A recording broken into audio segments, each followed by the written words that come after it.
Welcome back to Hall of Fame College Football with Jason and the coach.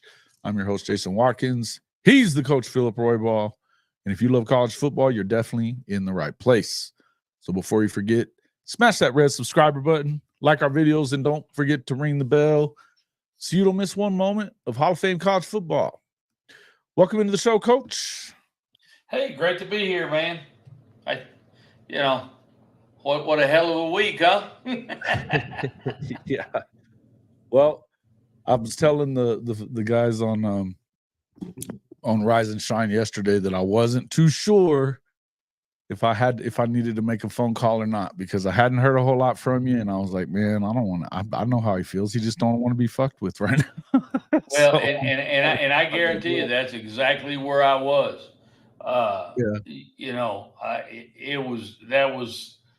That may have been of not coaching a ball game and taking a defeat as a coach. That might have been the hardest defeat that I can remember taking as a fan. It was a miserable one, and I'm still miserable. I'm still pissed.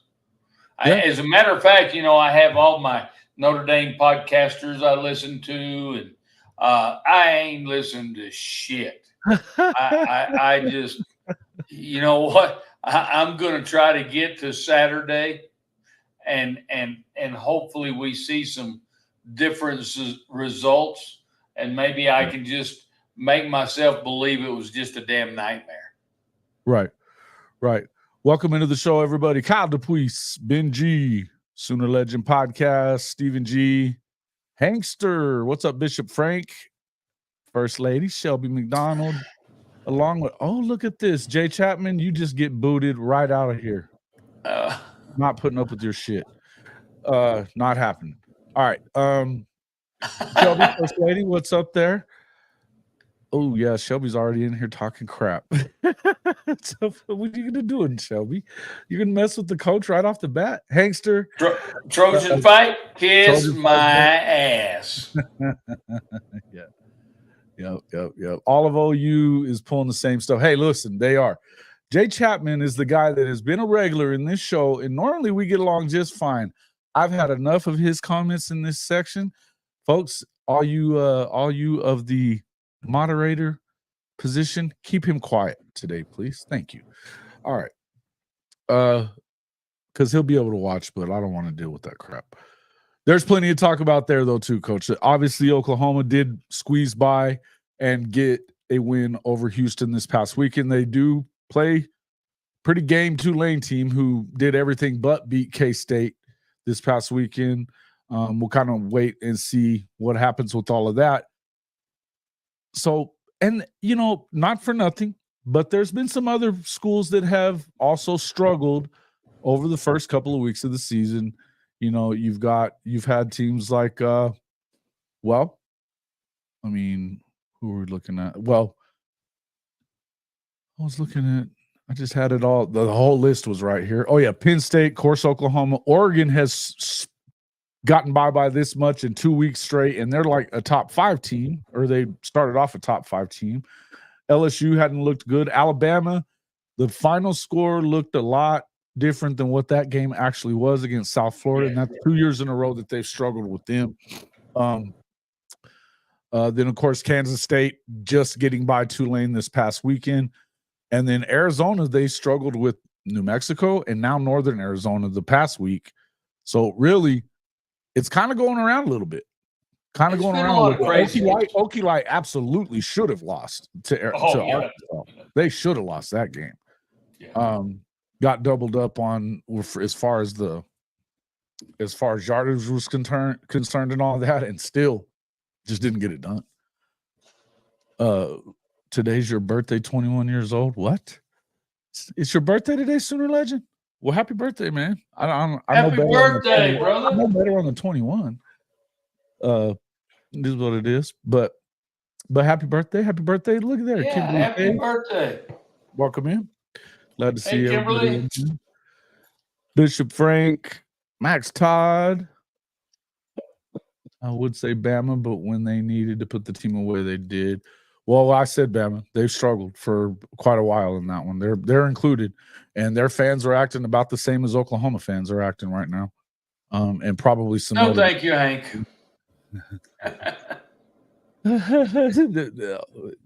How did I know? How did I know, Hankster? Here you go. Yeah. Not interested. Look, I guess that'd be the question, Coach. Where do you go now? We're over. I mean, it's obviously overreaction time for everybody. Sure. We're all going to be. We've been overreacting since Saturday. Yep. But let's assume that Notre Dame figures it out and goes 11-1. Does a loss to a team like NIU really hurt their chances to get? Well, I think obviously I think it should.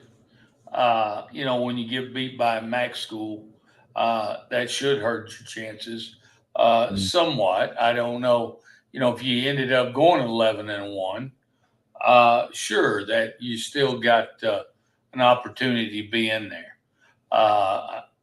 But we got a long ways to go. There's still a long season for all the football teams playing, including Notre Dame. There's still a lot in front of us, and see what we figure out. I've got a lot of questions, obviously, for our Irish, and I'm sure that OU has a lot of questions, and I'm sure there's a lot of other teams that have a lot of questions about here moving forward. I mean, you mentioned Oregon a little bit ago. They definitely got to have some questions about them. So again, it's there's still a lot of football left, although a loss like that is hard to take. But I think we can still figure it out. I think we definitely have some questions at the quarterback position. I think, and supposedly Riley is hurt, but he's supposed to start. But again, guys, there's lots of football left. I tell you, the only thing I don't like is I don't like piss ants that start talking negative about the kids playing. And I've heard a lot of really bad comments towards Riley and some of the other players. And guys, we got grown ass people talking bad about kids that are out there busting their ass every day. And I don't think any of them go into this thing wanting to, saying, we're going to get our ass beat today. I want to get my ass beat today. Guys, don't be so damn stupid about the things that you say about kids, about your own team. I mean, now you may say them to yourself. You may want to look in the mirror and say a lot of bad things in the mirror, but don't say them publicly, because you know what? That only shows your stupidity. So I'll get off of that soapbox. No, listen, you can stay on it. I'm going to get on it now. It's been going on. Look, we talked about last week, the word of the week was what? It was context. Well, you could also add in there having a little bit of taking a couple of things into consideration. There's things that are going on that you have to look at. Now, as far as the Notre Dame game goes, there's not really an excuse. I think that's on it's really on Marcus Freeman and this staff. Because this isn't the first time that they've lost a game to a team there's no way that they should have lost to. There's a few injuries here and there, but it's nothing.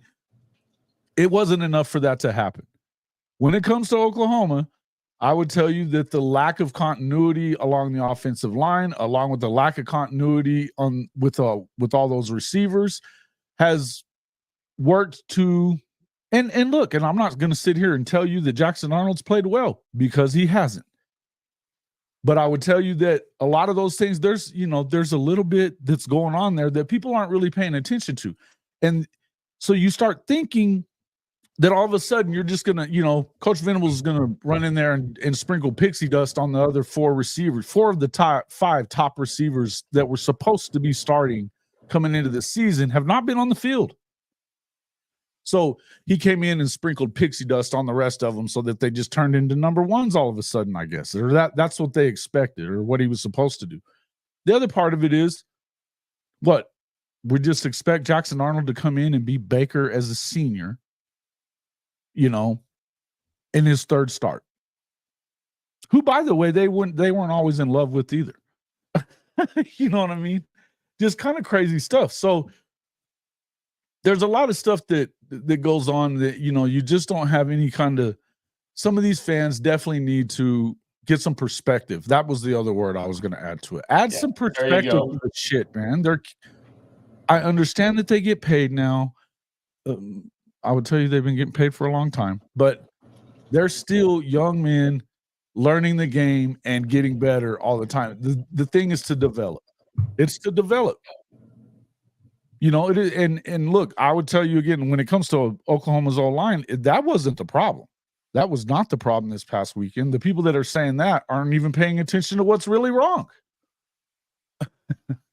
Hey guys, welcome in. Benji, Mars Jams, Rob 077, Comanche Sooner. What's up, brother? Who else we got? I know I saw. Stink Ass Cat and Rawhide Media for you. Thanks for coming in, man. I hear a lot about you from Bishop Frank, man. We're gonna have to check you out and maybe get together. Who else we got? Stephen G, Ryman Lemon. Glad to see you guys. Garrett Bullwear. Make sure you hit the like button on your way in. We'd appreciate that. We already have we've had 50 something folks in here. We got 12 likes. Hit the like button. Come on now. All right. Let's see. Comanche Sooner. Our offense is going to get better every week. I have faith. Yeah, and that's the thing is that there you go. It's one thing if you lose. It's one thing if you lose. You know what the great news was?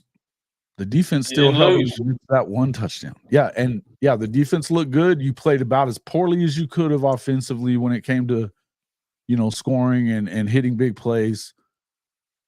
And you're 2-0. And still had a victory. That's the deal. Even if you play bad and you come out with a victory, guys, at the end of the day, nobody remembers that 1-point victory or that 50-point victory. It's a victory. It counts. A win is a win is a win every time. Mm-hmm. Mm-hmm. Listen, there's no two ways around it. There's a win. You take a win. I mean, we talked about it on the show yesterday morning that one of the things that a famous Bob Stoops quote. I said it, and then a guy came in later in the show and he did a super chat with it. Is, you think I'm going to come in here and apologize for a 5-point win? No. Well, no. You know what I mean? It's just not happening. So it is what it is, and the expectations are definitely high. But yeah, there's Jonathan Smith. Yeah, man, kind of the same thing that we were talking about it on Ty's show last night. It was kind of the same thing going on there in Alabama. There's some things that definitely, I think Jalen Milroe needed to play better. I think that's something that we talked about on there, but it's another thing that you got to look is got a lot of new guys, a lot of new faces. The offensive line hasn't really gelled there yet either. And let's not forget that they're coached really well. I mean, they gave him a hard time last year, so we'll see. Anthony Manzano, just a little bit. What are your thoughts on the pass? Oh, you know what? I saw that earlier today. The passing of James Earl Jones. That sucks. Big fan of him. I hadn't really thought too much about it. I saw that a little while ago, and then just kind of I was getting ready for the show, but I was a big fan too. Yeah, prayers go out to him. What a great actor. He's the voice that you'll always remember when it comes to Darth Vader and some other things, Yeah. So yeah, no doubt, man. He was something else. Yeah, Ryan, I'll start this one again. If they question whether or not he's the right coach, refer you to his comment to the sideline reporter. We deserve to lose the game. We have a lot of work to do. No excuses. I got into it with a guy on Twitter earlier. I haven't been saying hardly anything on Twitter, and I got into a couple of different guys saying dumb shit. That were saying stuff like, questioning whether that he was making excuses. You got Barry Trammell comes in and says something. Aside from the injuries, how do you explain the offense just looking so terrible all of a sudden, just falling apart, basically, is what he said. And then he let him finish the question. He goes, aside from the injuries? And he goes, there's a reason why they're 2s and 3s and 4s, Yeah. And don't get me wrong, we got to get them ready, and we will work to get them ready, and they will be ready at some point. And people were saying that was him making excuses. You asked about it, what's wrong with the offense. You asked the question. He told you there's no continuity, and that they have to work on it and get better. They don't have time. It's time to go. Period. He wasn't saying that. He wasn't saying anything else. Yeah, I think this is the question that we were asking. I already kind of asked. Do they have to run the table? I think they absolutely have. I believe so. I believe so. I don't think there's any doubt. I think they've dug themselves a deep hole. I said before the season, I thought 2 losses would still get them in because they're Notre Dame. If certain things happen, I think there's a possibility that you still could get in with 2 losses. If that loss was to, a similar record SC at the end of the year or something. But if you lose to right now, you can't. The losing to Florida State, not going to probably be okay. You have a chance that if Louisville is still really good at the end of the year, and we love their coach, I love their coach, but if they're going to have to be really good at the end of the game. Let's see.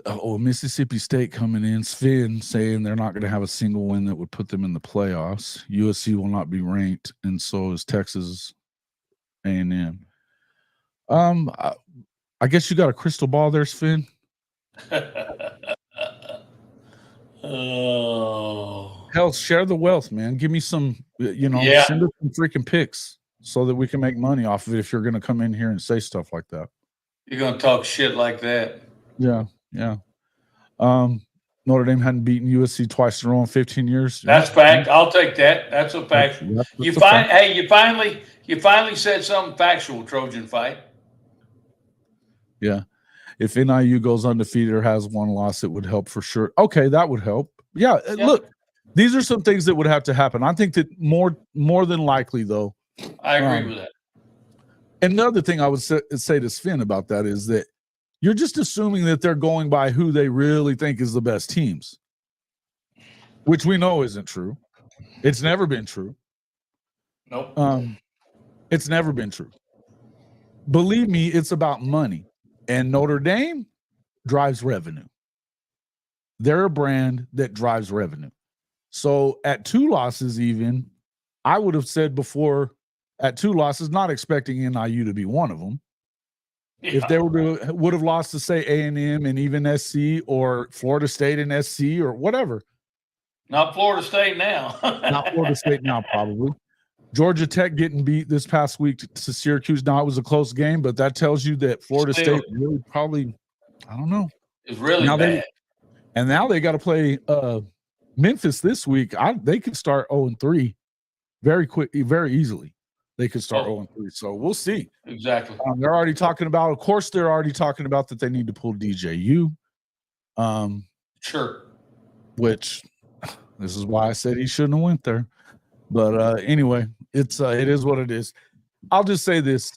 If they have 2 losses, there's probably less chance that they get in. But 2, at 1 loss, they're in. I'm going to tell you they're in. Because they will have beaten USC. And I'll tell you another thing. USC at 10-2, even though it is what it is, they're going to be in. So if you were to beat USC and you're one of those losses, bet your ass they're in there.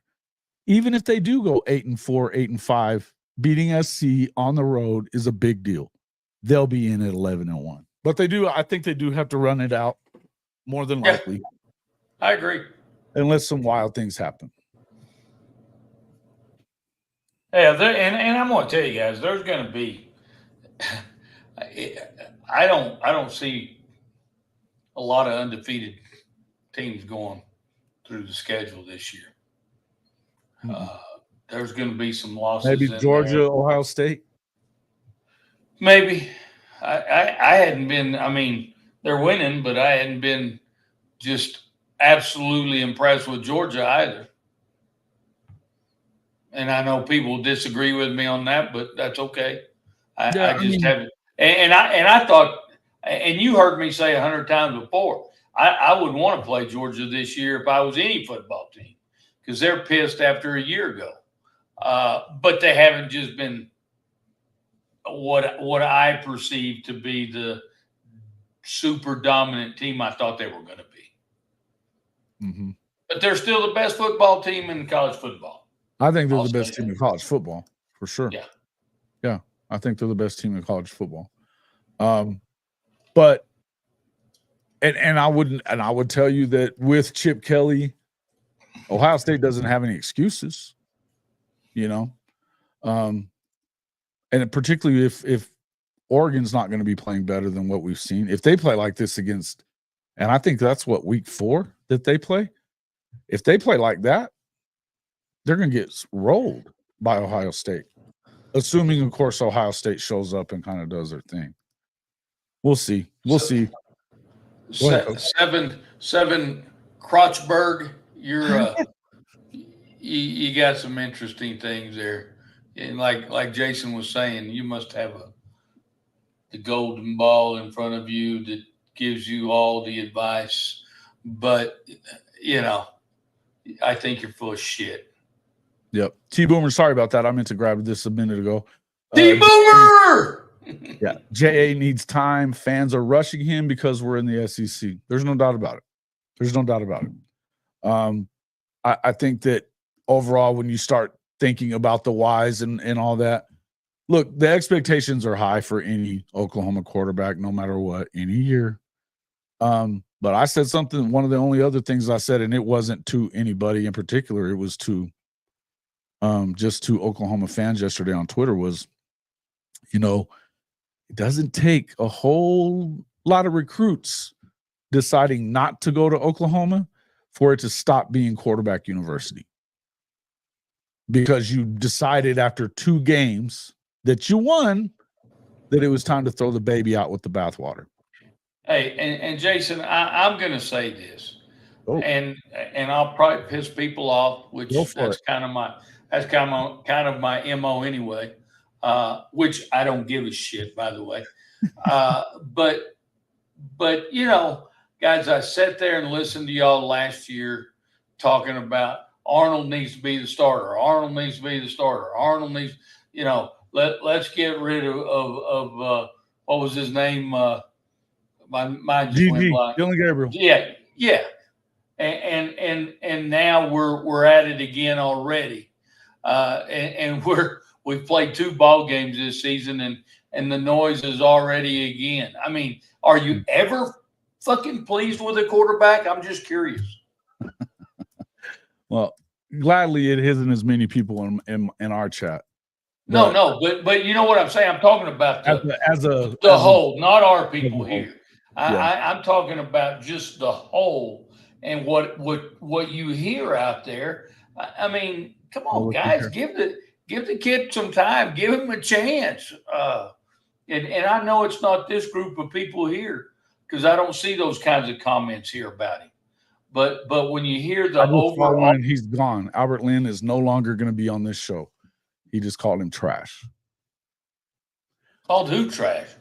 Jackson Arnold. Wow.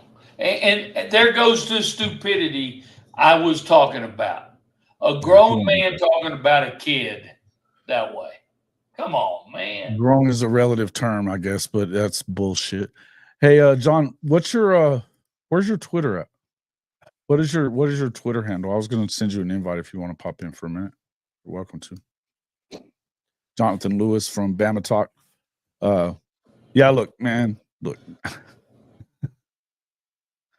These guys, Twitter is for crap talking and nudes. Prove me wrong. Yeah. I think it's pretty much that. Yeah.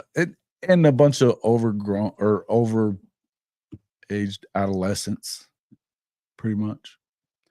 I call them dumbasses. That's another way to put it. Dumbasses.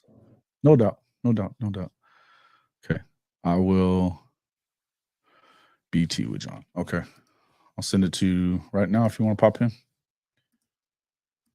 And I gotta tell you, if we're adults having these conversations, it's a little different. But when you start bringing in the kids and calling them out by name and talking shit about them, come on, man. Mm-hmm. No, I mean, come on. And I mean, I get it. A lot of people think that because they make money now, and we know they make money now, that you can now be an asshole. Yeah. That's the thought. I don't know why it's not finding you, bro, but it's not at BT. There it is. I got it.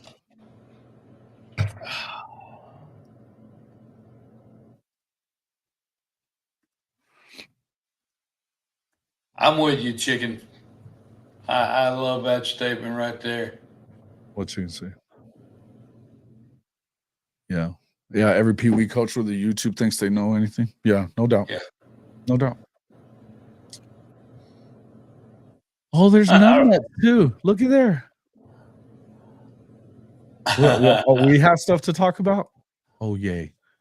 Please do. Go right ahead. Say what you want.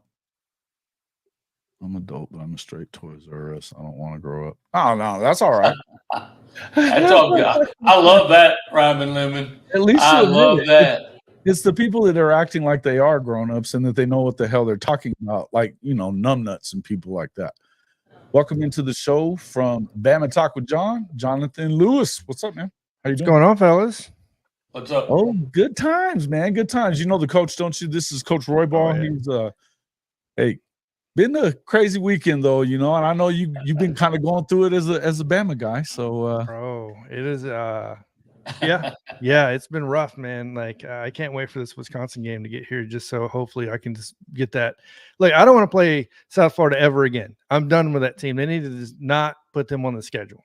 I swear to God, man, Golish and anybody that comes from that Heupel tree is a nightmare for Alabama fans. So the blood pressure was up. Even going into this game, I knew it was going to be a tight game. It just makes sense. Even though if they would have had a decent quarterback that could throw the ball, we would have lost that game, in my opinion. mm-hmm. It would have been a different definitely game. A lot closer than the final score indicated. Oh, yeah. Wow. Well, we decided to take advantage of something. We have size on them, and we brought in Elijah Pritchett and decided to run the ball to the right. And it's like, oh, we couldn't do that for 3 quarters ago? Like, yeah. I don't know. I know what we talked about yesterday on Ty's show and everything, talking about that. And you got to expect more out of Jalen Milroe. This is his 4th season. I get all that. Yeah. Right. I get all that. What I would also say is this is his first year with Kalen DeBoer and figuring out kind of what it is in this offense that you're supposed to be doing and, feeling more comfortable. I still think that it's tough. I didn't never think he was a great thrower of the ball. He could throw a deep ball and he can, hit short ones, and he's a great athlete is what I think. I know they messed with his motion a little bit. That's tough under pressure situations for you to not fall back on the old ways of doing things. So I expected them to kind of go through some of those things. Some of the same stuff I would say when you got 4 of your 5 top receivers out, that Jackson's going to go through a few growing pains and stuff too as a first-year starter, right? Yeah, no doubt. So so most Alabama fans are just frustrated at Jalen in general. I said, no, look, if you're going to be frustrated and call this dude out, you have to talk football. At least let me know what you're frustrated at specifically.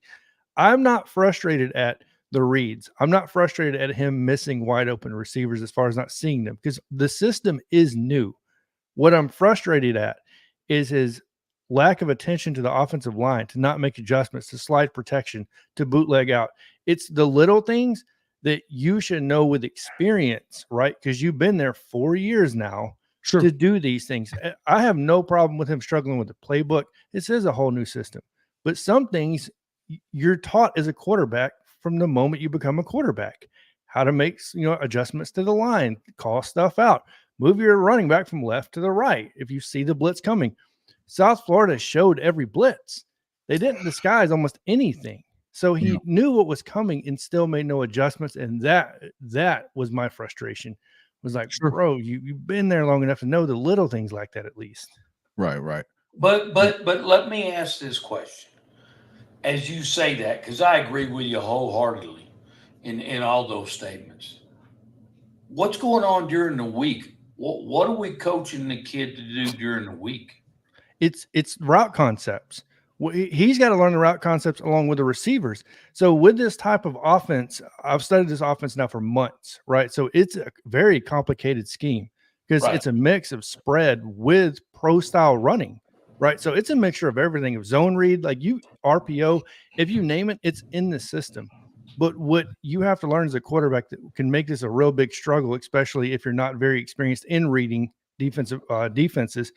You know, Michael Penix was already at that level of he already knew what was going on, so it seemed streamlined for him. Right.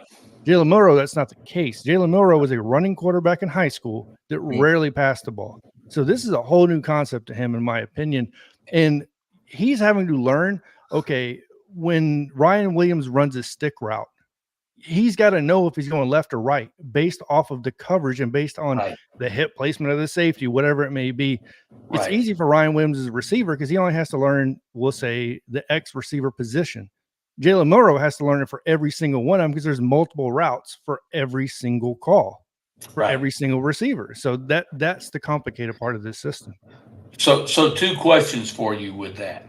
So I guess my question becomes, are the coaches, are they able, do you think they're having a hard time teaching him those concepts? And is he even able to learn those concepts this season? I think this system is almost impossible to learn in 1 year. I think what they're doing, I agree. I think what they're doing is great. Is what they're doing is they're teaching him to pure passive progression reads, which means everything comes in front of you. You shouldn't have to turn your head for most of your reads. Everything flows in front of you, right? That's why you run mesh routes. That's why you run levels, stick routes, pyramid routes. All these should develop in front of your eyesight, right? So on whatever side of the field you're on, that's the primary play call, right? So they're doing a great job with that. It still comes down to the fact that he has to learn how to read these defenses with that. And that's where, look, I'm not saying Jalen Milroe can't do it because in my opinion, he'll get better week in and week out. He just needs time for that to happen. Like anybody, like Jackson Arnold, anybody, they're going to need the time to learn. So I agree. But great points. No, and I think that is the point of it, is learning that offense and stuff. There's some things that he's got to do better. And I think some of the questions in there are about whether or not he's if he's picked up on certain things that you need to pick up on or whatever, you know. And I know that was the question that you guys had yesterday. In fact, I thought that what you said was pretty smart. That it was like, look, protections shouldn't be a problem at this point, you know, to call out the protections and stuff. That I get. But as far as like, you know, making the right read, as far as, you know, like you were saying, on the being on the right side of the throw. You're throwing it the right way because of where the defender's at. Exactly. That's another one of those things that is probably, you should know that too. That being said, I agree with you. I think Kalen DeBoer's offense is tough. I think he has had a bunch of different coordinators. And at one point, didn't they try to make him a receiver? Running back. So Bill O'Brien wanted him as a running back or a receiver, really, which brought him. He talked about that, how it like basically deflated him, like, right. So he thought he was never going to be a quarterback at Alabama when it happened with Bill O'Brien.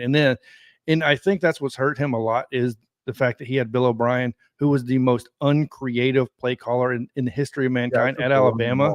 He's a run the ball guy. Yeah, exactly. So it's not going to be very creative, and it's not going to help you progress as a quarterback and get in the NFL if you're under Bill O'Brien and you don't already know how to throw the ball. Because once again, in high school, he didn't really throw the ball at all. Like he was, even when he showed up at Alabama, even us Alabama fans that followed his recruiting said, coming out of Katy, he's a quarterback, but he's going to be a great running back. Right. Because if you watch his motion and throwing, it was like, dear God, bro, this dude is not going to be a quarterback. But the development did happen naturally over time because he worked with a lot of trainers and stuff like that, like most of them do. And getting to your point, I forgot who Ryman Lemon talked about it a minute ago, talking about did Penix learn it in 1 year? No, but Penix, his development of the QB position started in high school Yep. And it progressed right through. Where did he come from? Iowa State. So it progressed through that before he got to Washington.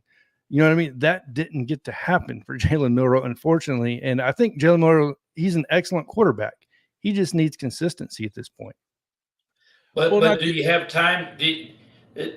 Does Alabama have time to get him there? No, and we're not running the full playbook. That's very obvious. So, and I don't think you're going to see the full playbook until the end of the year, right? So, and it's going to have to come against teams like Oklahoma, LSU, right? Auburn always plays us tough. So that's when you're probably going to see the playbook start to open up a little bit more.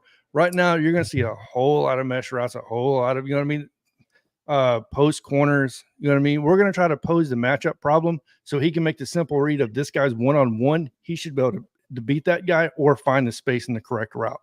You know what I mean? Simple stuff like that. And, No, and I chicken think said there. Go ahead. Sorry. No, that's what I was saying though too. That's what I was kind of saying too though, is like with Jackson, I think it's going to be a work in progress throughout this whole first season. I mean, if there gets to a point where you're turning the ball over now and you just, you know, it's completely ineffective, and now we are in the middle of SEC play, if they pull the trigger, but you're going to be pulling the trigger for another guy with no experience. That's what Coach and I were just talking about. The experience left with Dylan Gabriel, you know? Yeah, no, 100%. And Levy was his guy. Levy was the one that brought him in, correct? I mean, I know it may not seem like that big of a deal, but it's still the guy you were communicating with on a consistent basis that left. So, and I don't guys, know. And guys, we see this even with veteran quarterbacks that get into the portal or whatever might happen. But when they have to go in and learn a new system, I don't care what system you're learning. You're learning something completely different than what you were used to. And it takes time to learn that. Some can learn it. Some don't have the time to learn it. We're sitting in a boat right now at Notre Dame with a guy that played at Duke that played pretty decent, but he's in a new system. He's in Denbrock's system. I think he's really struggling and I think he's a smart kid. I mean, history shows he's not a bad football player, but you know, hell, right now, God bless his heart, but he looks right now, guys. He looks like a freshman quarterback, and he looks like he can't throw to feed the starving birds. And we know that's not we know that's not a fact because we've seen him play college football and make the throws and be successful. But again, learning a new system, and that's what I think all of us are talking about here. Is it's difficult. It's hard. It's hard to coach kids. I've had to coach kids to learn a new system, and sometimes as a coach, you want to pull your damn hair out because you keep thinking, boy, this son of a gun isn't learning crap. Yeah, but sometimes it works out better for them right away because it fits them really well right away, right? Right. But yeah, but you know, college football, guys, it's. You know, you getting so many guys out of the NFL, and I think John alluded to this a little bit ago.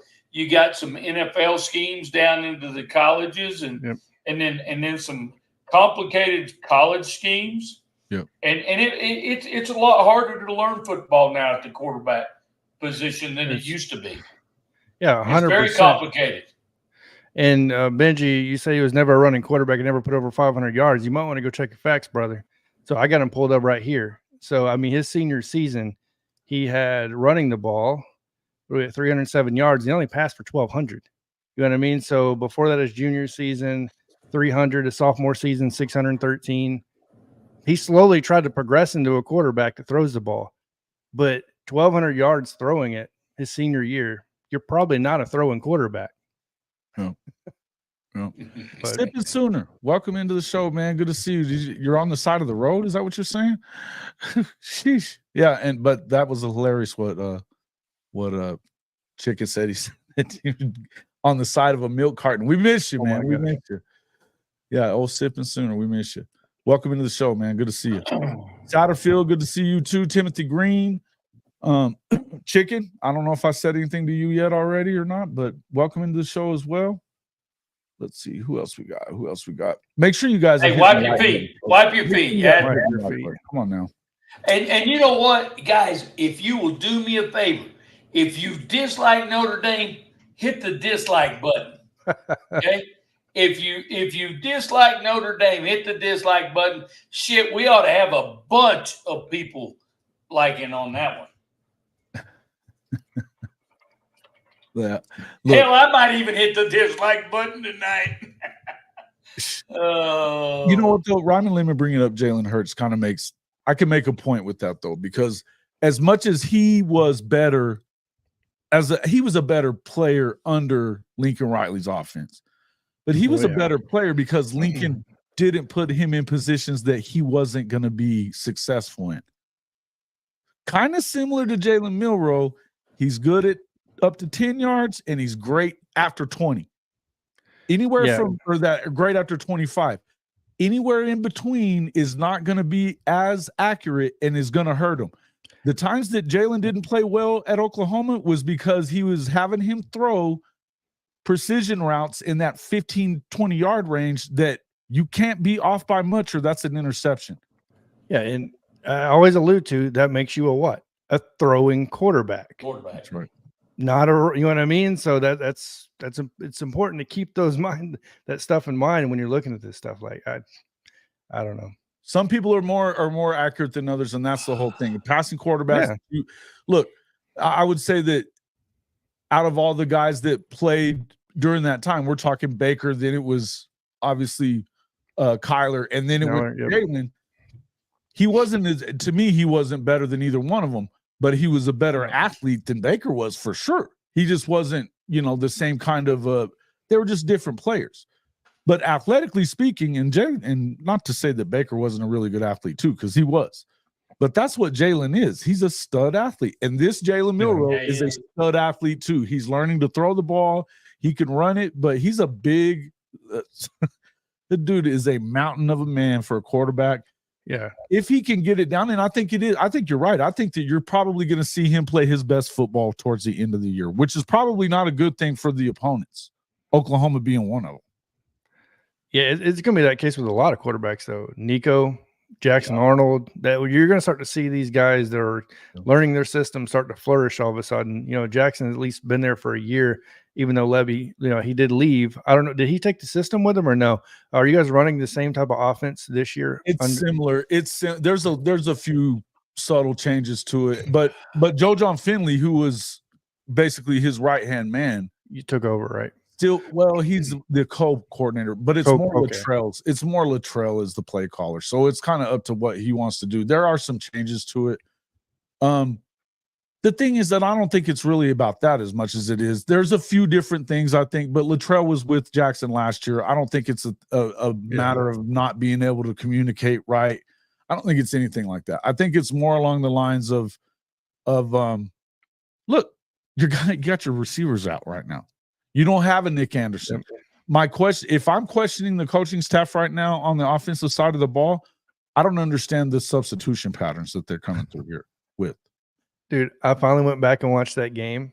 Mm-hmm. I completely understand where you're coming from.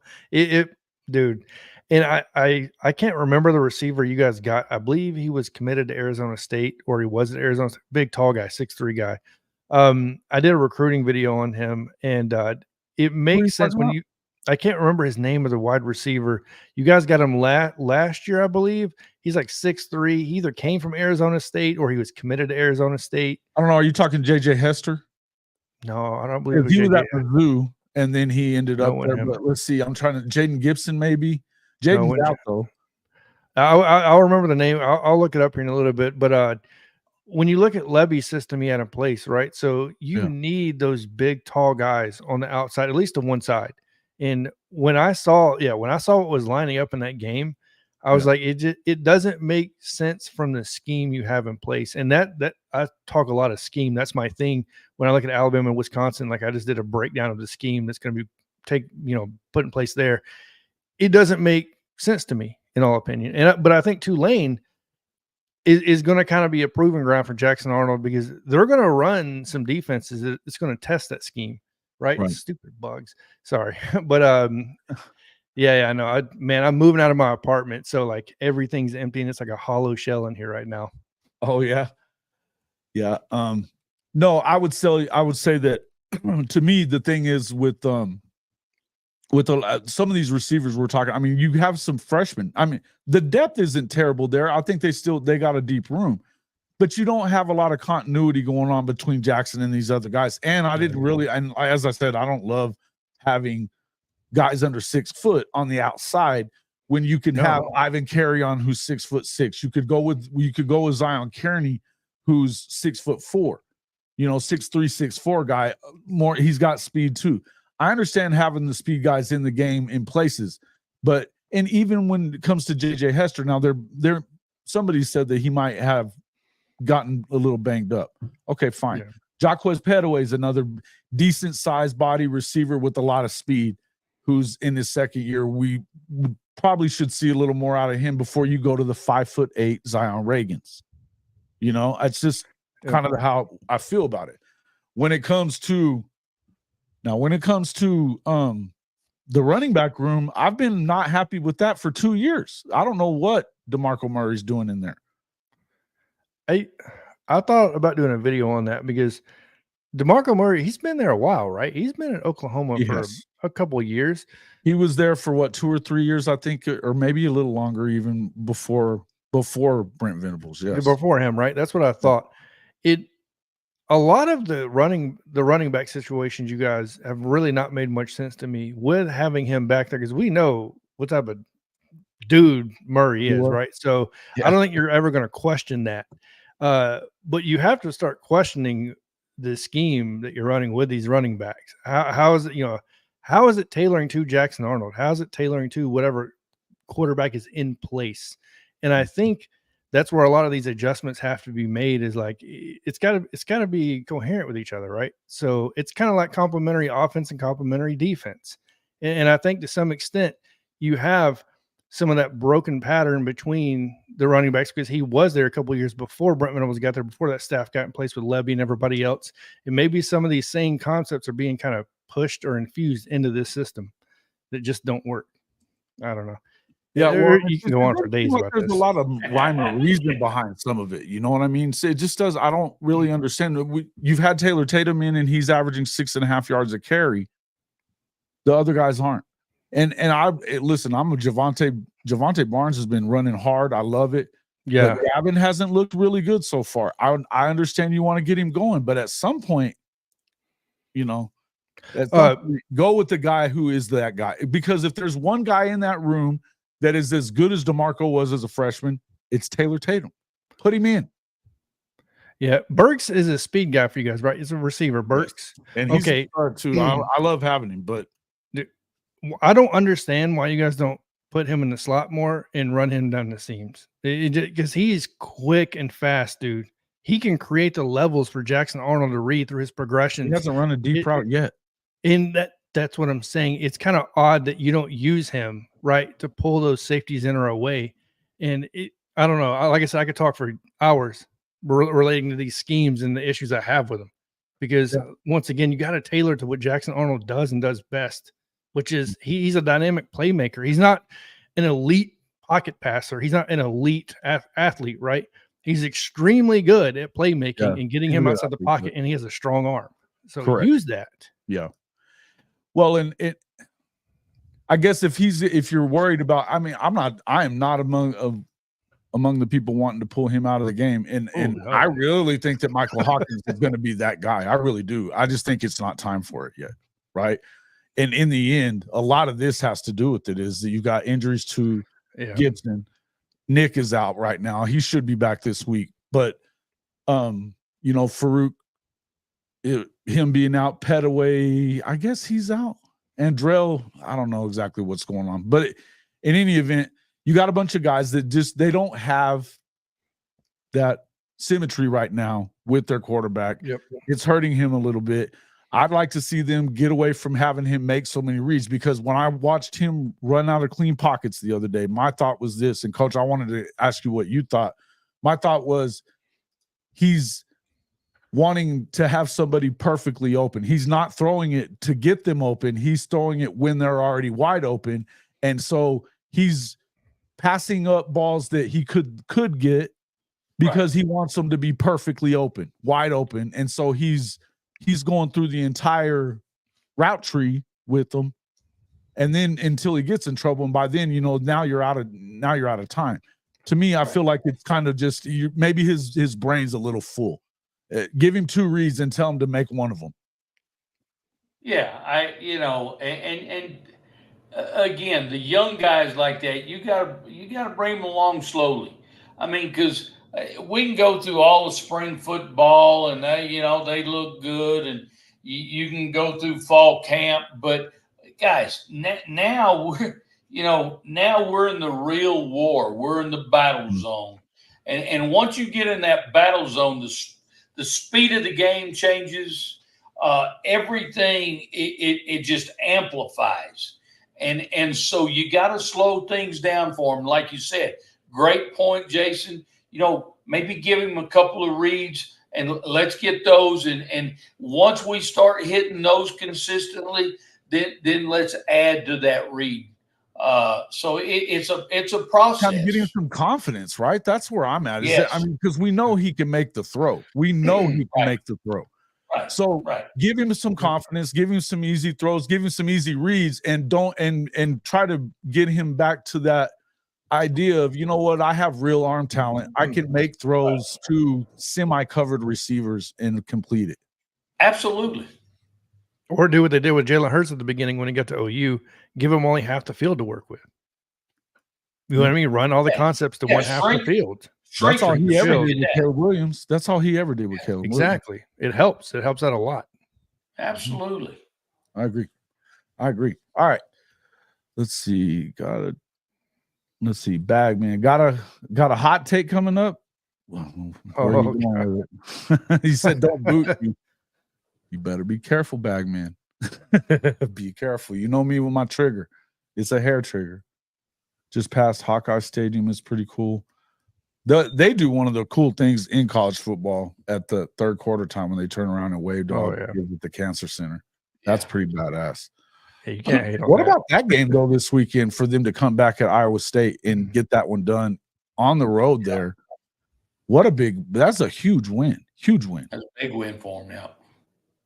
There's a reason why I've been saying that the people that are sleeping on Iowa State in the Big 12, I like Rocco Becht a lot, and they have really good receivers. Now, they didn't look great the whole game, but what happened at the end? Rocco came down there and drove him down and did what he needed to do. You know what? Let me touch on this right here on Ben G's statement. Cliff did the same thing at Tech, hired his guys. And I'm going to tell you what, guys, in the coaching profession, you have to hire guys that you feel comfortable with. And I'm not saying, I am definitely not saying that you don't go out and hire somebody that's not a good football coach. I mean, because there's guys out there outside of your system. But you've got to it's just like any job out there. If you're the CEO of a company, you're going to hire people that are going to have your back. They're going to know your system, and so you don't just go out and hire anybody. So I think that's important. Answering that question there to Ben G. You just you're going to hire the people you feel good about. Yeah, I don't have a problem with Seth. I don't think that Seth was a bad hire. He has more experience as an offensive coordinator calling plays successfully than Levy had. Yeah. This is not a problem with Seth. We're grasping for straws here. Well, it's panic. But 5 of 6 receivers haven't played. Guys, again, it's game. We're going into week 3. Don't push the panic button right now. I mean, I can promise you, if anybody needs to push the fucking panic button, it's the Fighting Irish of Notre Dame. And so again, it's not time. And you know, these are the times that you got to pull together instead of pushing the damn panic button. You got to pull together and come together as a team, as a fan base, all those things.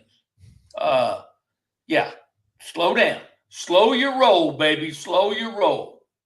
Right. I was saying the same thing to Alabama fans that were freaking out. I was on Twitter seeing people talking about Caleb DeBoer is not the guy. Nick Sheridan is not the, and I was like, guys, you guys not remember when Nick Saban first got to Alabama and we lost to Louisiana Monroe? Like, Amen, brother. You can't play off that. And granted, we have way better players than what Nick Saban inherited, which was a complete dumpster fire. But still, yeah, sure. Same well, that's what I would say. I think that if you're trying to pull the plug on Kalen DeBoer right now when he's lost 12 games out of 120, that's ridiculous. Come on, folks. Let's not be crazy here. Let's not be crazy here. And Marcus Freeman is doing a hell of a job in recruiting. So, like, that was one of my biggest things I was impressed with when he first got there. And I tell you, I've been a huge supporter of Marcus. I think he's the guy, but you can't. You know, he actually this weekend, and I told Jason this earlier, but he actually turned the burner on this weekend because he's getting the seat hot a little bit because you can't continue to do this same thing again. You know, we did against Marshall. We did, we continue to do that. And you know, guys, and I'll tell you what, because I've been in this situation before. Where you know, just like them, they won one they probably weren't supposed to at A&M, but you come out of that and you got an easy one the next week or so you think, and you do one of two things. You either wear their ass out that week and work them extra hard, or you do just the opposite and don't work them hard enough. So, you know, as a coach, where do you ought to keep working them just like you would if you were playing somebody just as good as you are, or supposed to be, I guess I should say. But keep that consistency. And you would think that Marcus would have learned by now what that looks like. And you know, he's got some. Also has some great coaches in his corner that have been down this road before. You know, he's got access to Lou Holtz.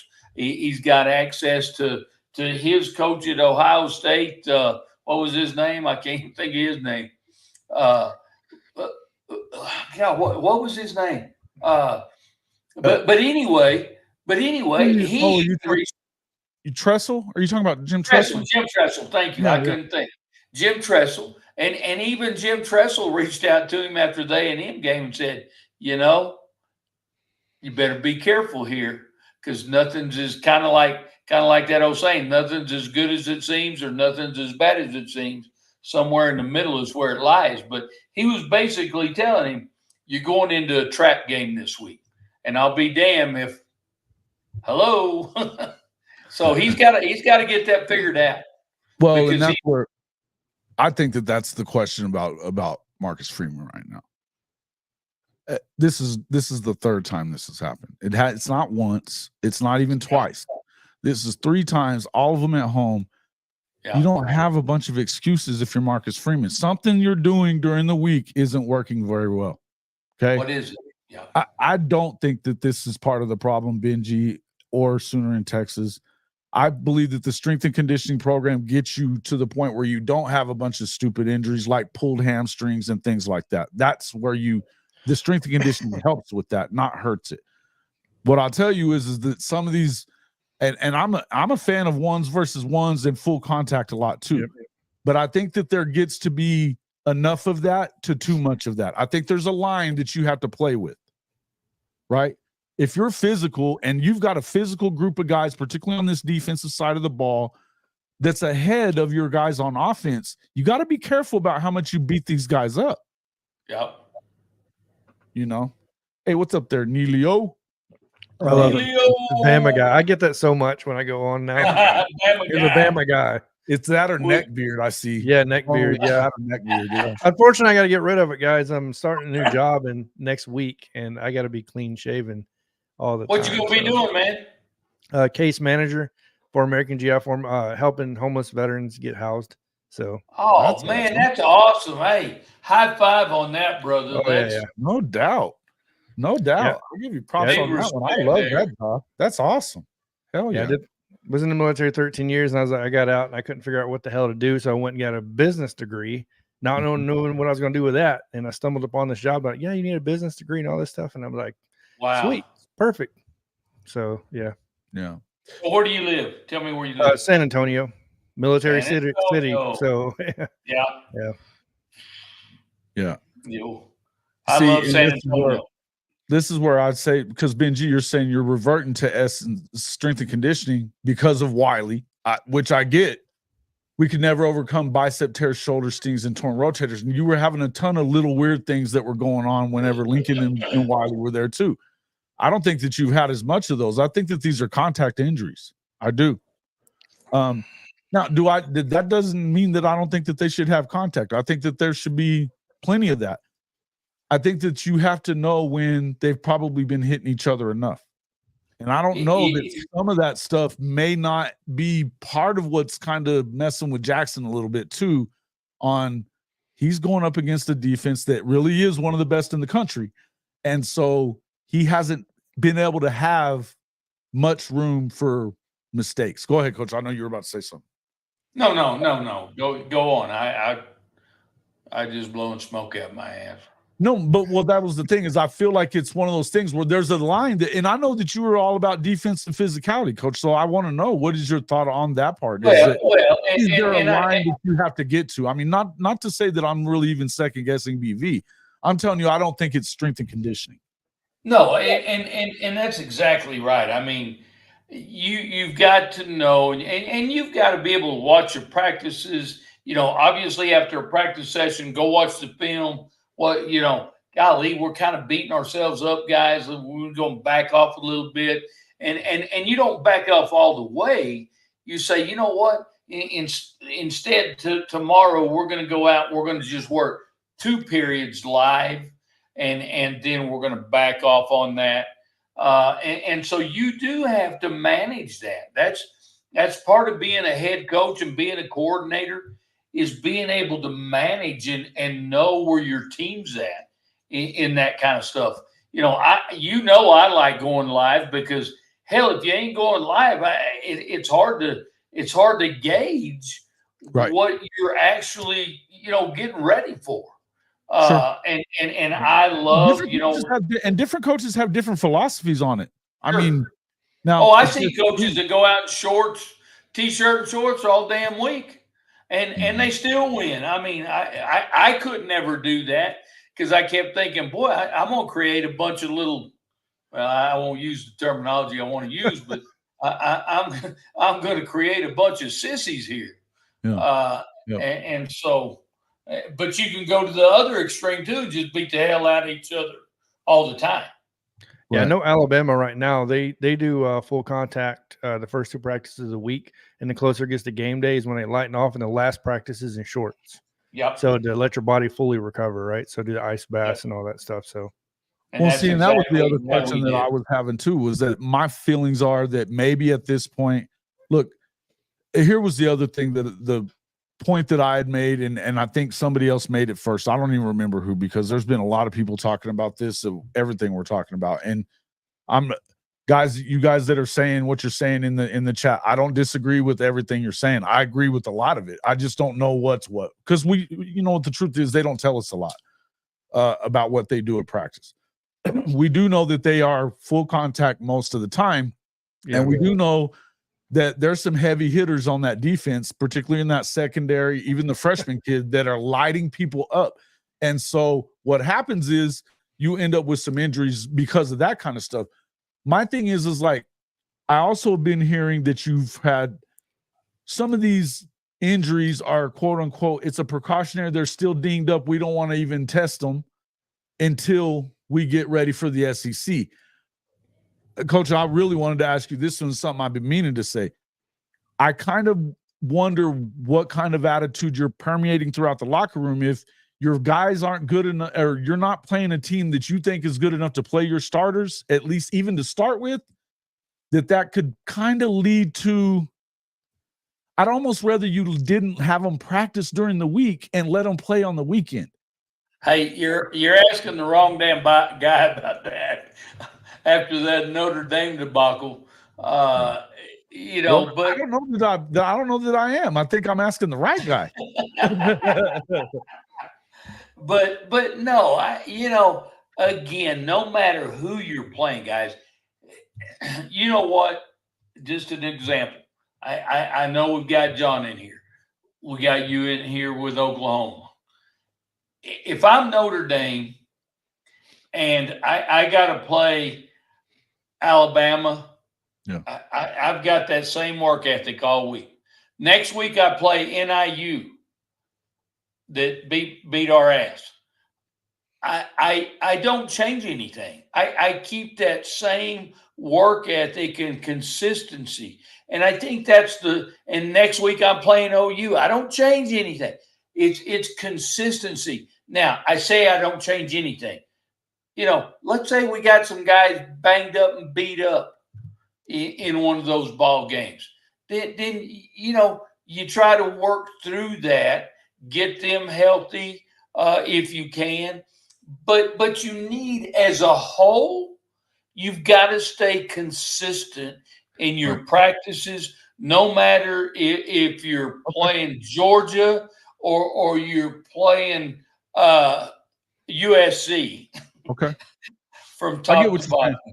But you know what I'm saying. I like that. I just put USC at the bottom of the damn total. Well done. You didn't do that on purpose at all. Yeah. That wasn't on purpose. That wasn't on purpose. And by the way, we'll just do this too. We could throw Texas in there. The brand has finally returned. Fuck your brand. Shout out to Onukuno. I got to get some stuff like that, man. I love that. Yeah. I need to add to it for sure. In fact, I'm gonna make sure that I do some of that stuff here over the next few days, because there's been some more. I'd like to have one that's talking about trash or something like that, maybe. Hey, you know what I need? I'm gonna get some Sippin' Sooner sounds on here, because Sippin' talks some shit, and we've been missing him. So since we're missing him on the show, we're gonna have to have something to throw up there, because damn, he's out there, driving trucks around instead of doing content. Driving me crazy. I got to tell both of you guys, I got to thank both of you and all of our people that come in here. I got to tell y'all, I didn't even want to do the damn show tonight. I'll be honest with you. Hell, I wanted to be kind of like those old Cleveland days where you put the damn bag over your head, the old paper bag over your head and hide your damn face. That's what I want to do. But you guys, I tell you what, I've really enjoyed this conversation and the great thoughts both of y'all have. So thank you guys for bringing me out of a funk.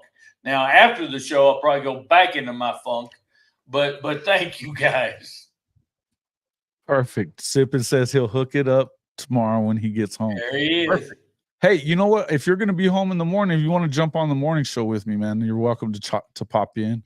We'd love to have you in, man, if you're going to be around. And even if you just call in, that's cool too. So, yeah, that's awesome. Let's see. Sooner Cowboys, you better watch it, dude.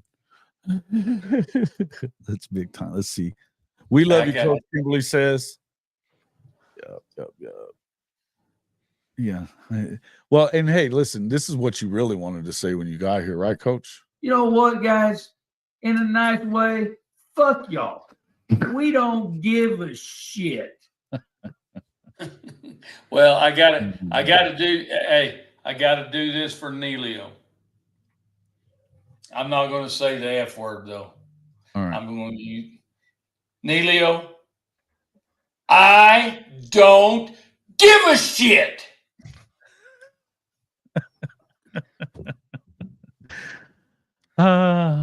It's always good to have you back, Coach. Did you see Michigan's great news that just got released a little bit ago? No. Their ex-stars, Denard Robinson, Dylan Edwards, and a couple other ones are suing the NCAA and Big Ten Network for $50 million NIL lawsuit. Wow. Holy shit. I didn't Wow. see that. I think it just got released. No, it got released earlier today, actually. I guess the details are just now being released a little bit ago. So yeah, the NCAA has declined to comment, and yeah, they're being sued. Wow. Well, I tell you what, Michigan ought to be suing Texas for the ass whooping they took. Yeah. Michigan was overrated. Michigan was definitely a little bit not as good as we thought they might still be. Defensively, they were still okay. Their offense was shitty. But you know, I really thought they'd be able to line up and 3 yards in a cloud of dust, punch you in the mouth, and move the ball a little bit, and you know, control. I gotta give Texas credit for that. I gotta give Texas credit for that. They stood up right there on that stuff. And I mean, I just threw up in my mouth a little saying that, but you got to give them credit. They stepped up and did what they won that game. They were not pushed around out there, which you would have expected. That was what I thought, that if anything, they were going to have a hard time with the physicality that they were going to get from Michigan. That's what I would have expected. That wasn't the case. They brought it to them the whole way. I think Jim Harbaugh leaving and the way he left and taking that staff and then the controversy, I think that really did mess with that program. I think there's something more there than we see at the surface. Yeah. Sharon Moore, great guy, right? So instilled in that program. But, you know, I think the knee-jerk reaction just to bring him on was kind of an indicator to me that there's more to this than we can see. And he may be just a guy standing there as a head coach waiting for whatever is going to happen from the NCAA to happen, and then we move on. Yeah. And you know, that to add to that too, guys, I'm not a Jim Harbaugh fan. I just never have been, never will be. I think he's a prick at the end of the day. But I will tell you this, with all that being said, Jim Harbaugh is a hell of a football coach. Whether you like him or dislike him or not, and I tell you what, when they lost him, they're just not Michigan anymore without him. Nope. I mean, he's a hell of a football. Sharon Moore and what he's doing, but when you lost the defensive coordinator along with them, the strength and conditioning guy that was there, mean, you lost a lot of that were throughout there.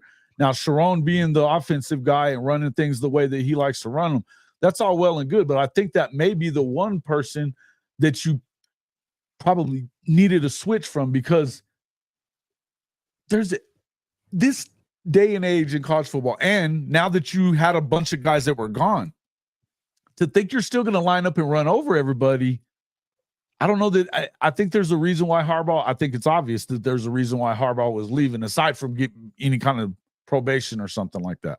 I think that was clear. He definitely knew that the cupboard wasn't dry, but they were going to go back through a couple of years. You're walking away with house money, beating Ohio State 3 times in a row with a natty, and bunch of money waiting for you in the NFL, which is where he wanted to coach anyway. Well, you look at who else did that. He was a replica of Urban Meyer when he left Florida. When he left Florida and Tim Tebow was gone, and that whole team, Percy Harvin, that team was same with Ohio State. He left there because he was about to be in deep shit. Exactly. So these guys there's tendencies there, guys. All you gotta do is pay attention to what they do. Yeah. Like, you know what I mean? It's a track record of what happens. And when they hired him at Michigan, I'm like, he already had a track record of doing kind of shady stuff. So it's like, it's only a matter of time. Yeah. Like, you know what I mean? To this, same thing with Pete Carroll. Is it not odd that Pete Carroll is back on campus at USC teaching classes? Or Bobby Petrino is calling plays at Arkansas? You know what I mean? Like, Yeah. I think the other thing, though, was if you think about J.J. McCarthy and what he was, yes, they ran the football, and that was what they did at times last year, but it wasn't like they couldn't throw. These guys can't throw for shit. Yeah. The guys that are there to feed the starving birds at all. And I mean, JJ could throw. You know, it's not that, I mean, they didn't throw him a ton, and he may not be as good as some of the guys that are around college football right now, even.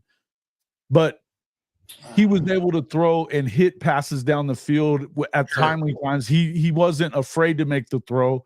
These guys can't throw at all. And so I don't know that I put any of it on Sherrone Moore. I think Sherrone's a good coach, and he'll do a great job. They need to go get them a quarterback that can do more than just run, off tackle and hand the ball off.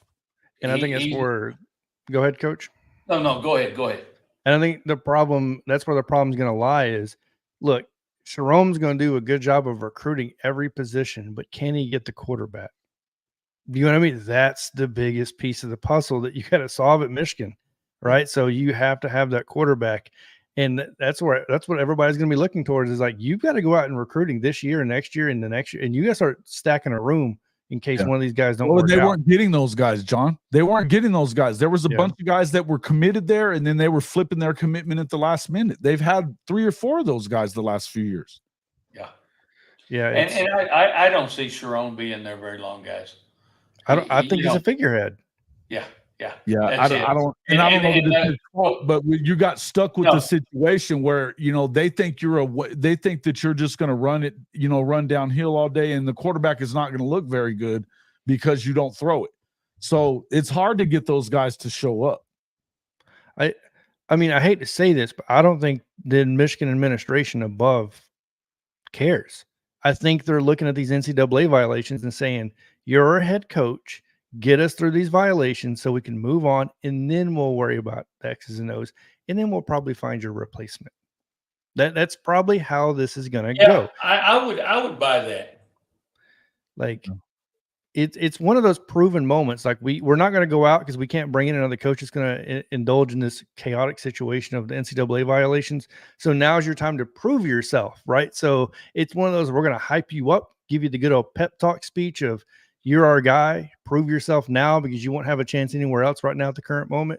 And I don't buy that crap. And I think it's going to reflect on the field like it already is. Yeah. Well, and I mean, let's keep in mind that they did just lose to Texas, which everybody's got ranked way higher than they should, but they did lose to them. So we'll see. Bad. They did get beat badly.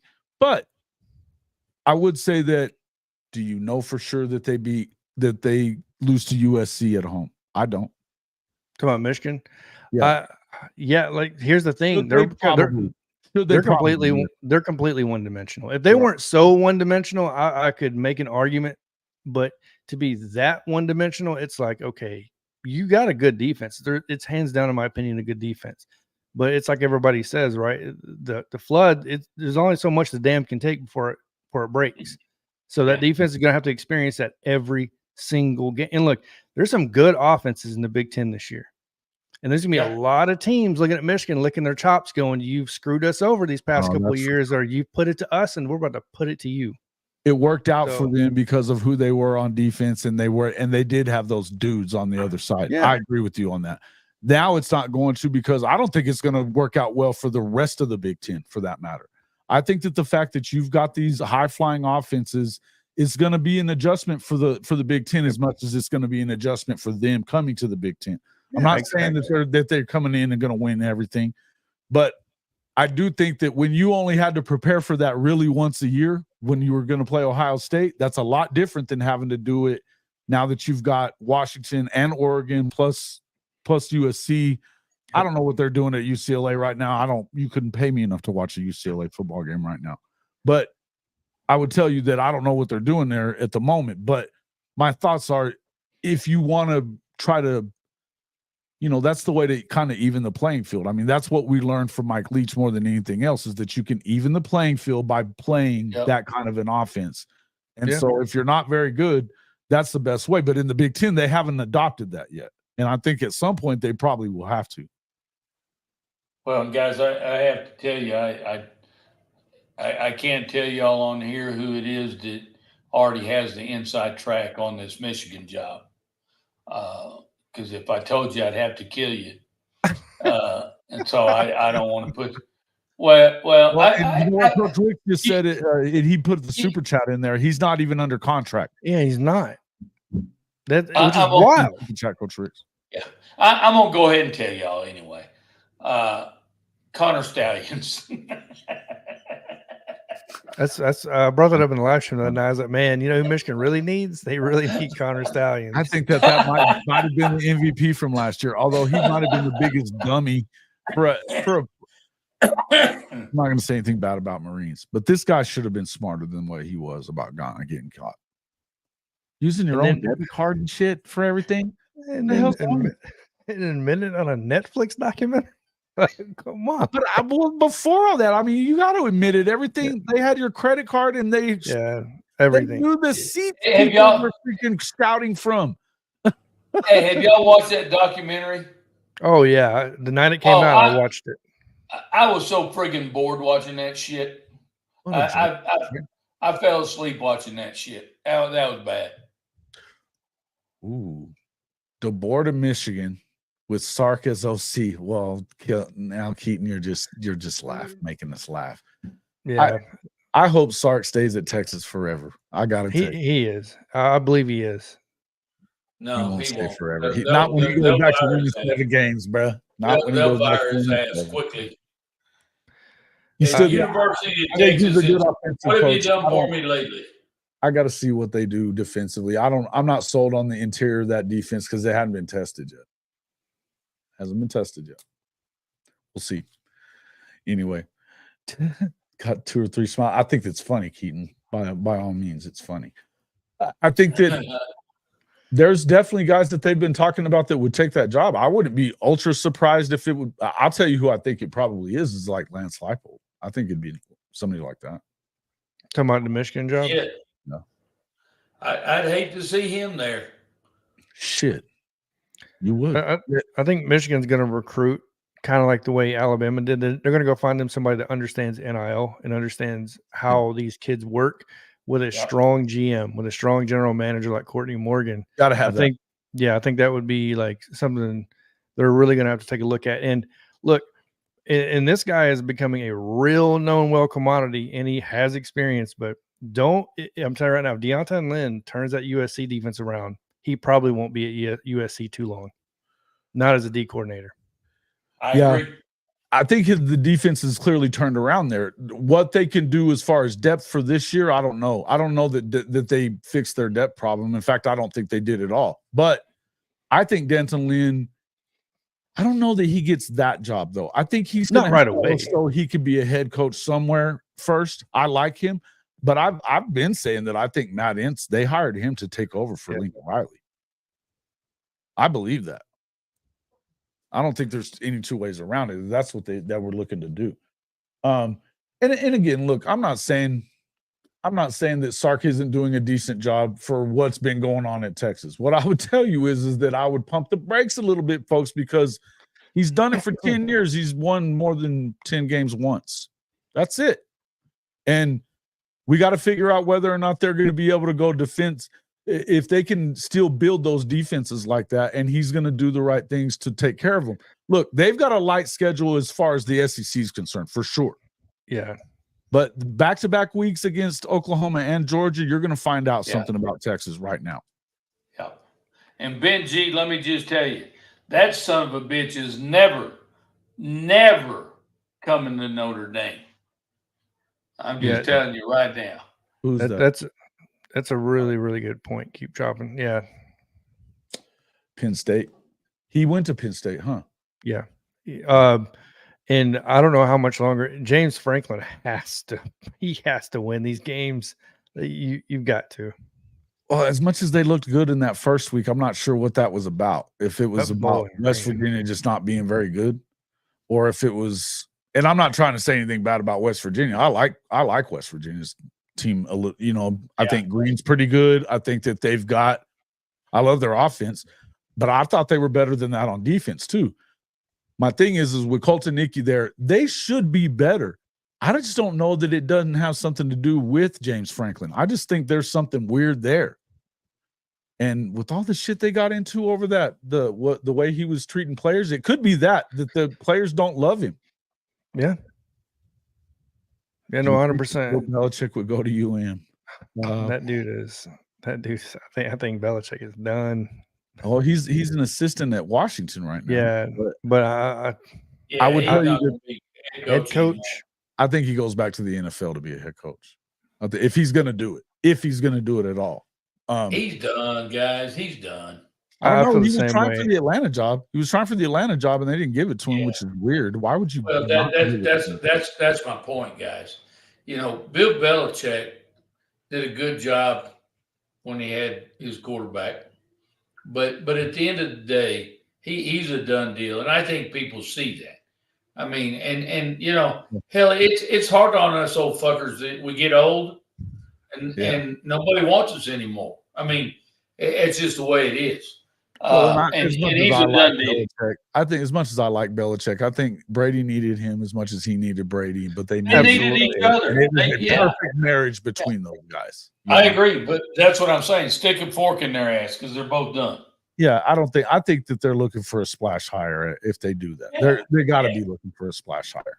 I mean, I could see them going crazy after trying to get a guy like Kalen DeBoer. I could definitely see that. I could definitely see them going after. Now, can you steal him away from Bama? Probably No, not. I don't think it'll be Kalen DeBoer, but a guy like Kalen No, I'm DeBoer. saying like that. I'm saying, Yeah, I mean, I could see them trying to make a big splash that way if they could go find him. You know, the Well, same way that they wanted to go get Les Miles for all those years, right? Yep. Well, Look, if they call me, guys, I'll let y'all know. Kelly. Would it be Brian Kelly? Oh, hell no. He's not a fit at LSU. We know that. That son of a bitch ain't a fit anywhere. Okay. I'll give you that. I think he's full of shit. I think he's full of shit. Well, and Brian you know Kelly? what? And Brian Kelly won a lot of ball games early in his career, and he won well. And I gotta say, you know, I'm not sure if I feel good or bad about this. He's the winningest coach in Notre Dame history. But at the end of the day, guys, Yeah, but how many times have you seen him win the big games? How many times? Zero. He's not the answer. He's not the answer. Lincoln, who never wins the big games. Hey, they need to go. They need to go coach together. Ooh. Yeah, no, that was my take on Brian Kelly. No matter where you went, I always said I didn't like Brian Kelly for a multitude of reasons. But the moment he made the compliment to Alabama, you think I would like him. Alabama was just that much bigger than what we were. He basically alluded that he knew his team was going to get beat, and I'm like, what coach says that before you play a national championship? That is one of the wildest takes I've ever seen. Well, and from a coach. he always tries to set himself up so that if he could have beat you, it's like, oh my God, look what Brian Kelly just did. And that's Brian Kelly. Brian Kelly's a piece of shit in my eyes. I'm just telling you. Yeah, I didn't like his whole little act, the little song and dance bullshit that he pulled after that SC game was lame too. Yeah, I mean, guys, we got a list of things. If we really look back into Kelly and his coaching, and he's always got shit that he does that it's just stupid. Yeah. Well, even the LSU fans now are getting sick of him quickly. I figured that was going to happen. I mean, he started off on a bad foot with that stupid accent thing. Yeah, wasn't that stupid? Just made himself look good. And then when he pulled that shit this summer, I was always one of the guys who was like, man, if you could do that at Notre Dame with the recruiting, which I now understand was horse shit because we're watching Freeman do fine at recruiting. Yeah. Right? We're watching it. So, but when he pulled that shit this summer with Williams, Dominic Williams, they were all in on it. Texas was all in on it. SC was all in on it. Missouri was all in on it. And then he goes and in front of it, he said, well, these players just want to be bought. When you start throwing players under the bus and acting like they don't pay players, we don't buy players at LSU, just women's basketball players, but not the football team. Get the fuck out of here with that shit. Any relevant team ever has paid players. I don't care what anybody says. If you're contending for a championship, it's because you had a bag man. You had a bag man somewhere. There's no doubt about it. That's the way it is. It's always been that way. Yeah. Neilio, are you crazy? What is it?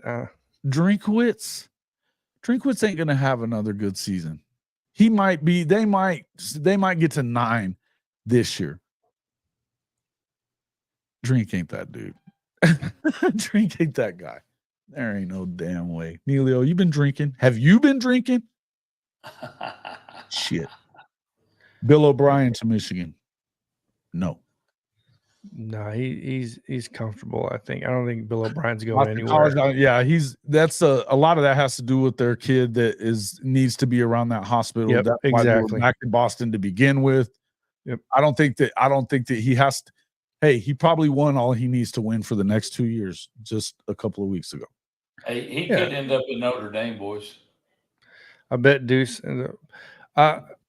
Deuce ain't flipping Auburn. Hopefully, if you watch that, if you watch this past weekend. Oh my gosh! Listen, I think that BC is going to be a lot better with him. He's the kind of coach that can win there. Yeah, and he's not trying to go anywhere. You know, he's from the area. I knew it. I knew that was the case, Neilio. I figured that was what the case was. Come on, Drinkwitz. Come on. Look, they've all paid. If they've won a damn thing ever, they paid football players. Yeah. Period. There's no getting around that because too many have come out and just openly said, look at Cam Newton with his 4th and 1 podcast, which I listen to on a regular because there's actually a lot of really good information on that. There is, yeah.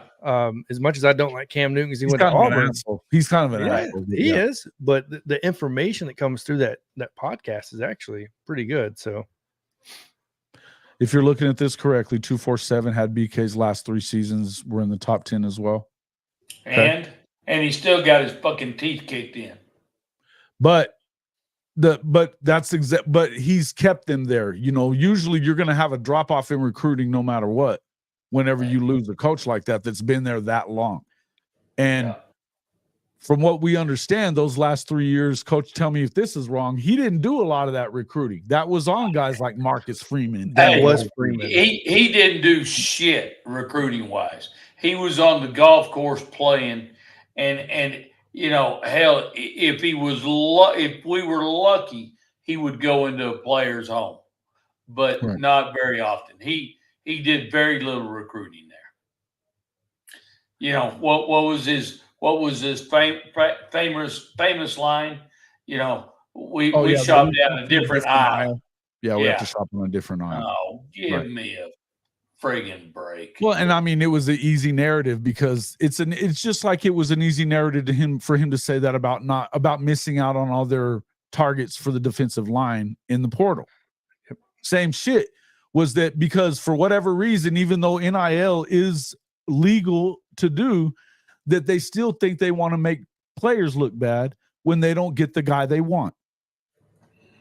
Guys like him do that shit. And this is what I don't like. I don't like that shit. When you're going to go out there. They don't pay for players at LSU. No, they don't play for. They just got the number 1 quarterback ranked in the country. They got the number 1 receiver or number 1 or 2 receiver, the number 1 corner coming next year. No, they don't pay shit down there. Get the fuck out of here with that stuff. It's all bullshit.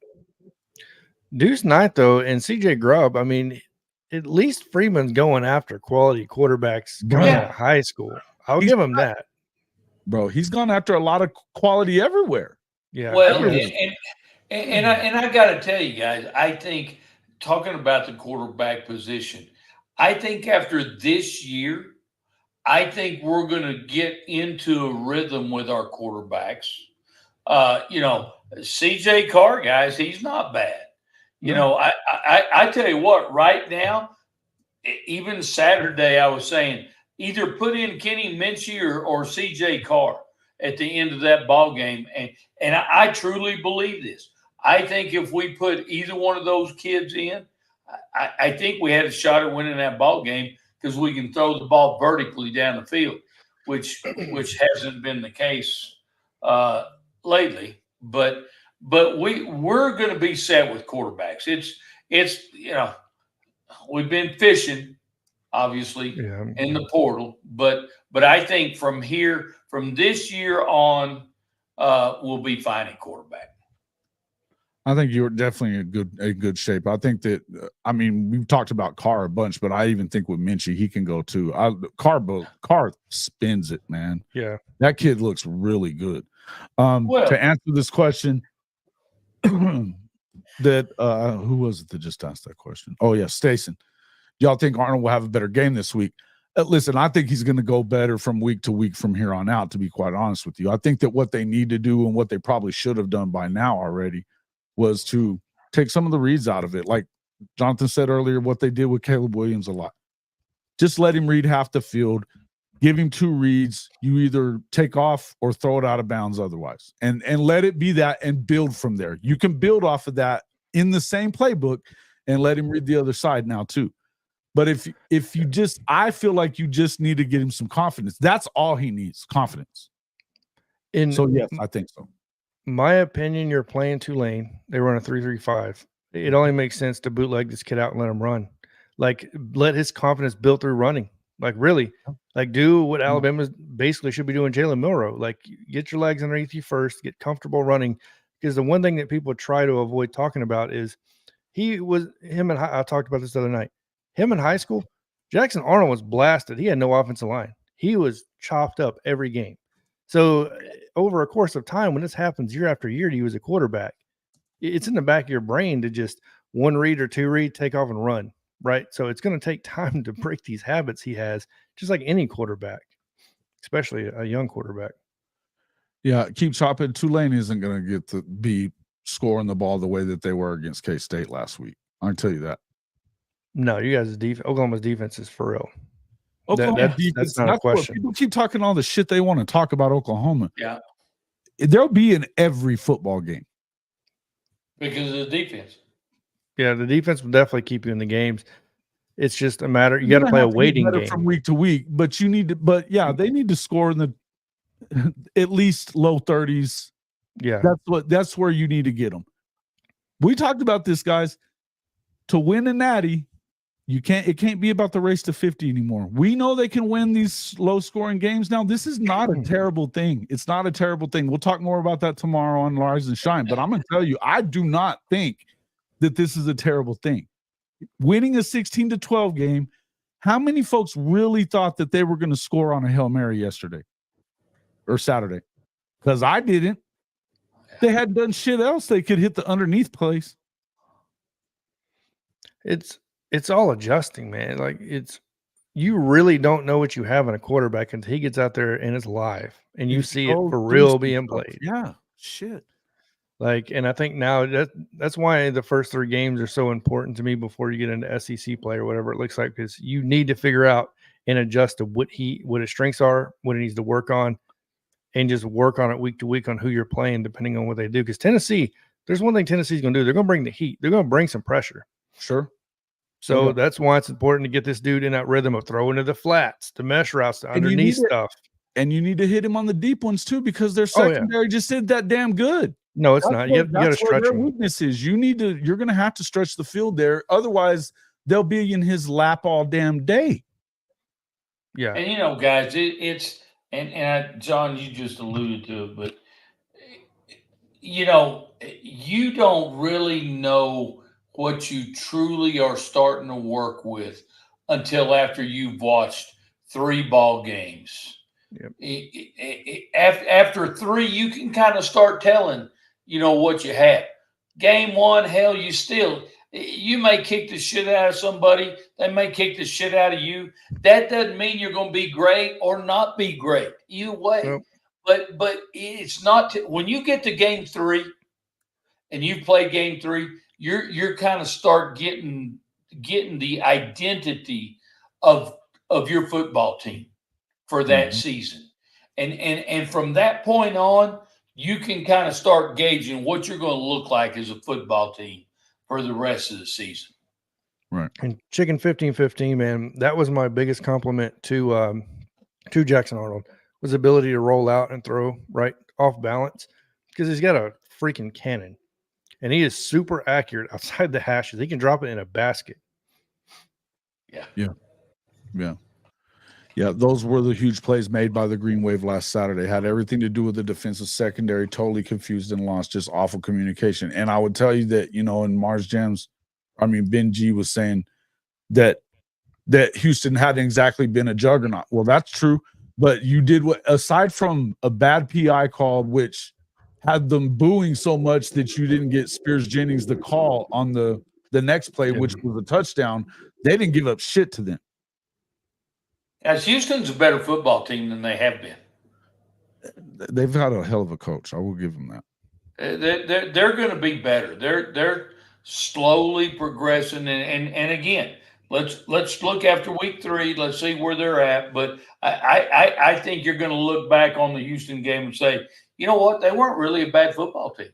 I think that by next year they turn it around just the same way he did it at Tulane. But I think that in the end, I don't know what their record's going to be. They'll be a better football team at the end of the year than they are now, for sure. Because Willie's that kind of guy. Yeah, I agree. And Sooner in Texas, your response, because he said last season, talking about how he was telling me Jalen Milroe wasn't that bad. So here's the difference.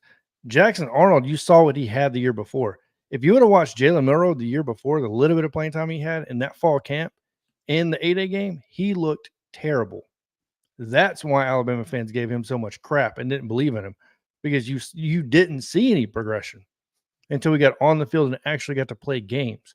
That's why I always say you really don't know, I guess, what you're working with till you get in these live action games. Well, after that loss, right? After they have after they lost to Texas, but they almost lost to USF, and yeah, it was just. You even go back to the year prior when he came in the game, right, for Bryce Young, he didn't look good. So that was the problem, is this dude can't throw the ball. He looked terrible throwing the ball. So yeah, of course I'm going to speak my mind. I'm going to tell you how I feel. I'm not going to hold off on it. And who's to say that look, guys, you're not going to be right about everything anyways. No, absolutely not. Look, I would tell you that I'm never wrong. No, I'm just kidding. No, you're not going to be right about these guys all the time, man. You can look at what you think, and there's certain things that we like about certain guys, certain things we don't. I would tell you that I'm not a huge Milroe guy. I'm not. I think he's got a big arm. I think he's a hell of an athlete. I don't know that he's a quarterback. I think that he's got the guy that we're going to find out if he could be a quarterback or not. Yeah, for sure. Yeah. Yeah, no, I 100% agree with that. And I don't know if Milroe's an NFL quarterback for sure. It's one of those things to where it's very iffy for me, because a lot of people say that about Jalen Hurts, right? So, but Jalen Hurts was a lot more progressed in his passing than what Milroe was, even when he started at Alabama. So, yeah, man. Yeah, Zach Alley. Yeah, we love him, and I think they're doing great. And that's the thing. When it comes to Oklahoma, this is where it's just going to be a tough year on folks, because it's going to be hard to understand if they're not still blowing people out or putting 40 and 50 points up all the time. It's not a race to 50 anymore. And if the race to 50 was not helpful for Oklahoma, it's great for Heisman trophies, not for natties. And I would tell you that the same thing is still true with Lincoln Riley. So, he's not sniffing the natty right now. People might think they are. They're not. In the end, you got to go and get out there and play good defense, be able to stop them.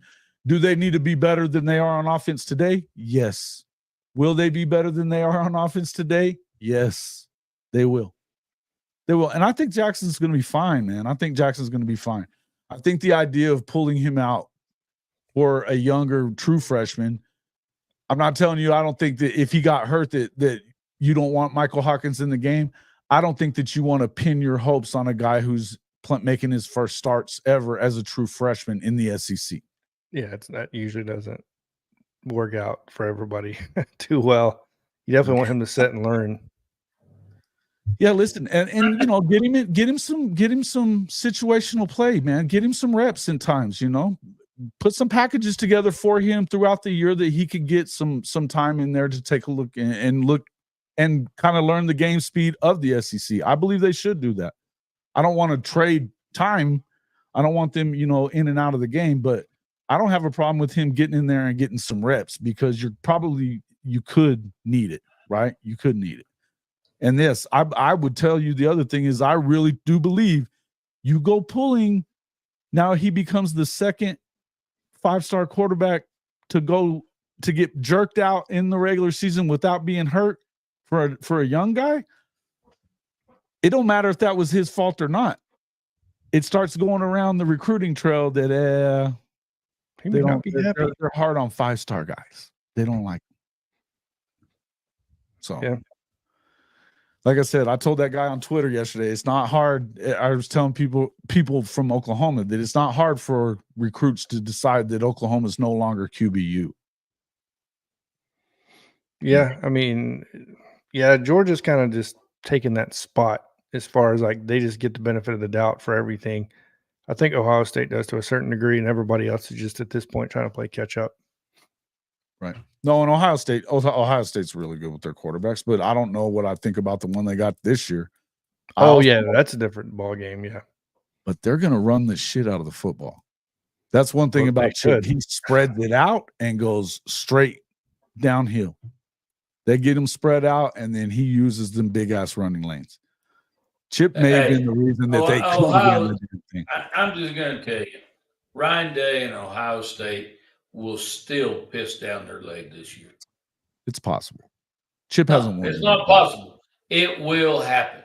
They continue to year in and year out piss down their leg.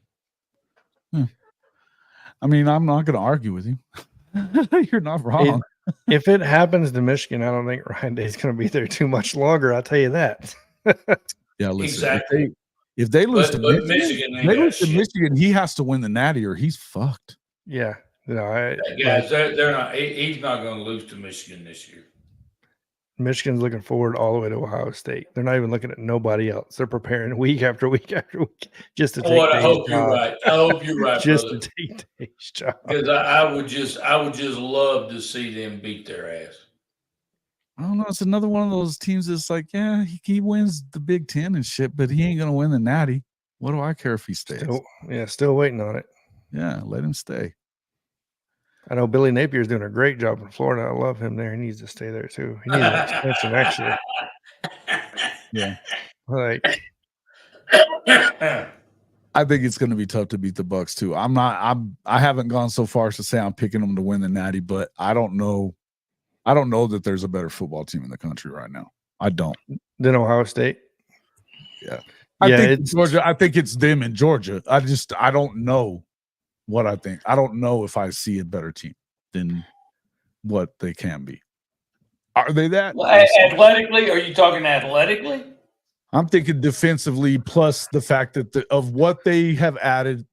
Listen, their running back room was already really damn good, and they went and got Quinshon Judkins, stud, and they added Chip Kelly. If it was Bill O'Brien, I wouldn't be saying this. Chip Kelly is a big deal for me on this because I'm not a fan of Will Howard, but I think that all he's asked to do is manage a game. Neilio, I think you're right on that.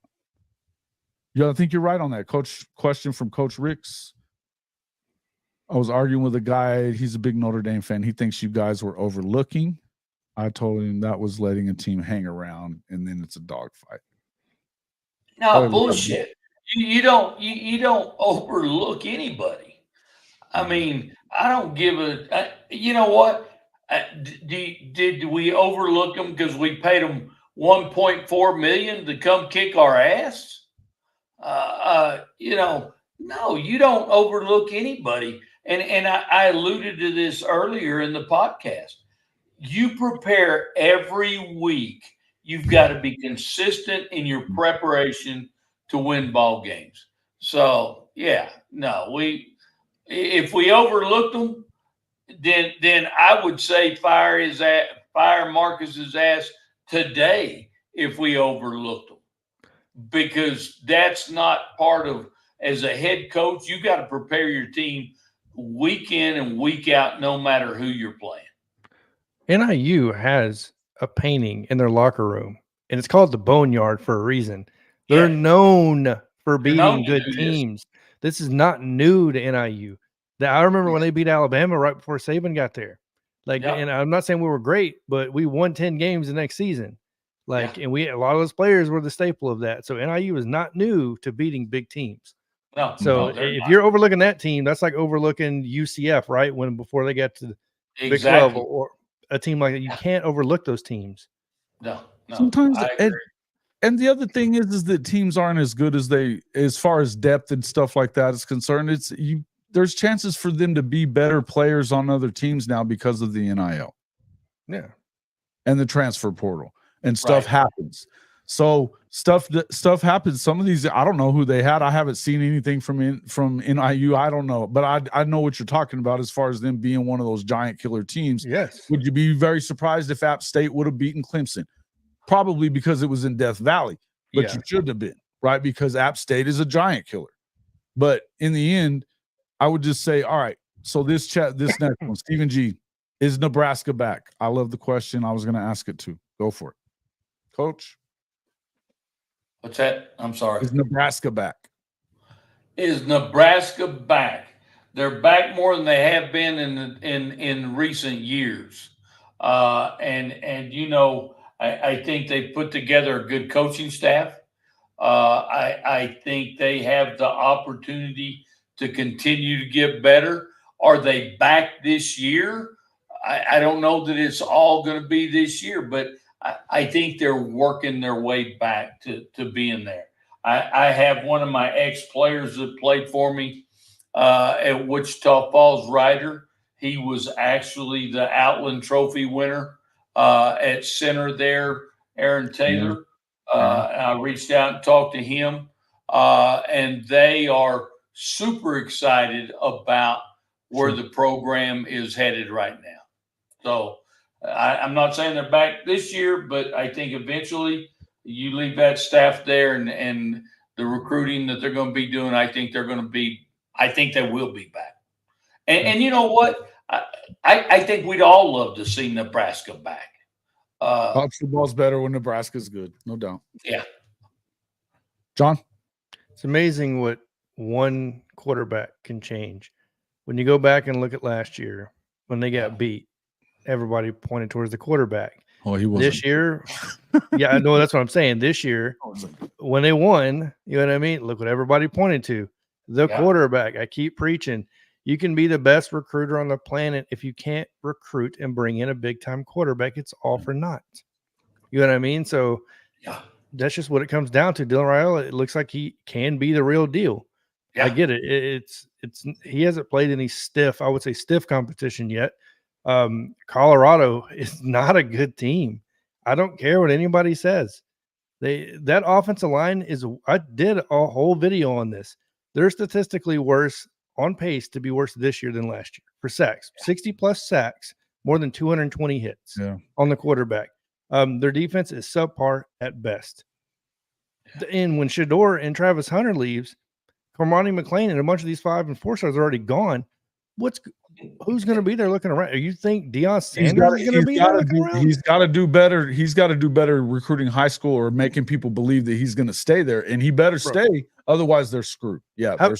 Question for both of you: how many commitments do you think Deion brought in last year's recruiting class? I want to say high school. I want to say it's maybe 10, something like that. It wasn't many. 12. Yeah. 12, and brought in like 46 transfers. The year prior, 21, which is pretty good, but had like 56 transfers, right? So it's pretty clear what he's doing is trying to get the plug and play guys from the transfer portal and not concentrate on the pipeline, because he has guys that can actually recruit a few, and he has nothing but NFL coaches. You're not in the NFL. You're in college.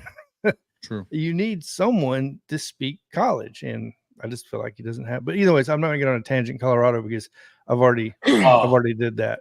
Amen, brother. And I tell you what, guys, they're going nowhere. They're stick a fork in their ass. They're done deal. There be too many things that are, and I've been one of the people that apologized or whatever for Coach Prime for a while.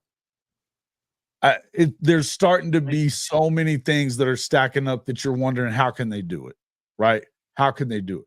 Now, that being said, so that's a hard thing for me to say that Nebraska's all the way back. And I'm also looking at what Neilio keeps saying about The lucky pick six plus the lucky ass tip touchdown catch. They score 14. That doesn't make them back. They didn't score any points in the second half. Okay. I don't know that I think that I get what you're saying. I also think that this comes with having a true freshman playing quarterback, but you got to admit that he has a different skill set than most freshman quarterbacks too. And him being the starter right now only makes them better next year. I'm not expecting Nebraska to go out there and win 11 games and go to the playoff this year, but I think they're going to contend for it because of the Big Ten. And the other reason is because Matt Rule is a real coach. He's a dog. As an took over Baylor after the Bryles incident, bro, that was turned it in 2 years. Yes. And when he left, it's gone. That's right. That's right. Everybody wanted to say how great they were going to be once Joey left because he was the assistant under. Nah, not everybody. Oh, I know, except for Coach. I'm sorry. Let me make sure. Colorado State with the upset. Is it an upset? Because Colorado State almost beat them last year. In all honesty, I think they should have beat them last year. They got hosed in that game, but yeah, that's just my opinion. They were definitely the more physical of the two teams. They came out wanting it more for sure. There's the skill guys at CU are very good. I've been saying it. Shador's a first round pick. He is. Travis Hunter, unbelievably good. Yes. Skill guys, they are very, very good. Offensive line still shaky. And shaky? You mean non-existent is what you mean. Well, they're either very young or they really weren't. Bro, I don't know what they were either. 4 of the starters came from other teams and 2 of them weren't even starters. Like this, go watch the Nebraska game and look at the offensive line. It was embarrassing. And that's why Shador said what he said. Everybody Shador said he threw his O-line under the bus. I'm sorry, the dude got hit 200 times last year and almost broke his back. Yeah. There's got to be a point in time where somebody's got to say something, especially when the coaches. I said it a bunch. He had 27 touchdowns and 3 interceptions last year, getting sacked 56 times. Yes, bro. If you don't impressive. think that's a first rounder, I'm sorry, you're crazy. He clearly has the skill. Like there's no denying that. He is his father's son. Yes. Now, are they kooky? Yes. Do they talk too much? Absolutely. Neilio hits it right on the head. Shador needs to break away from his. So yeah, and I think I personally think that Shador plays for Colorado because his dad's there to help his dad. I think Shador can go to another college and start.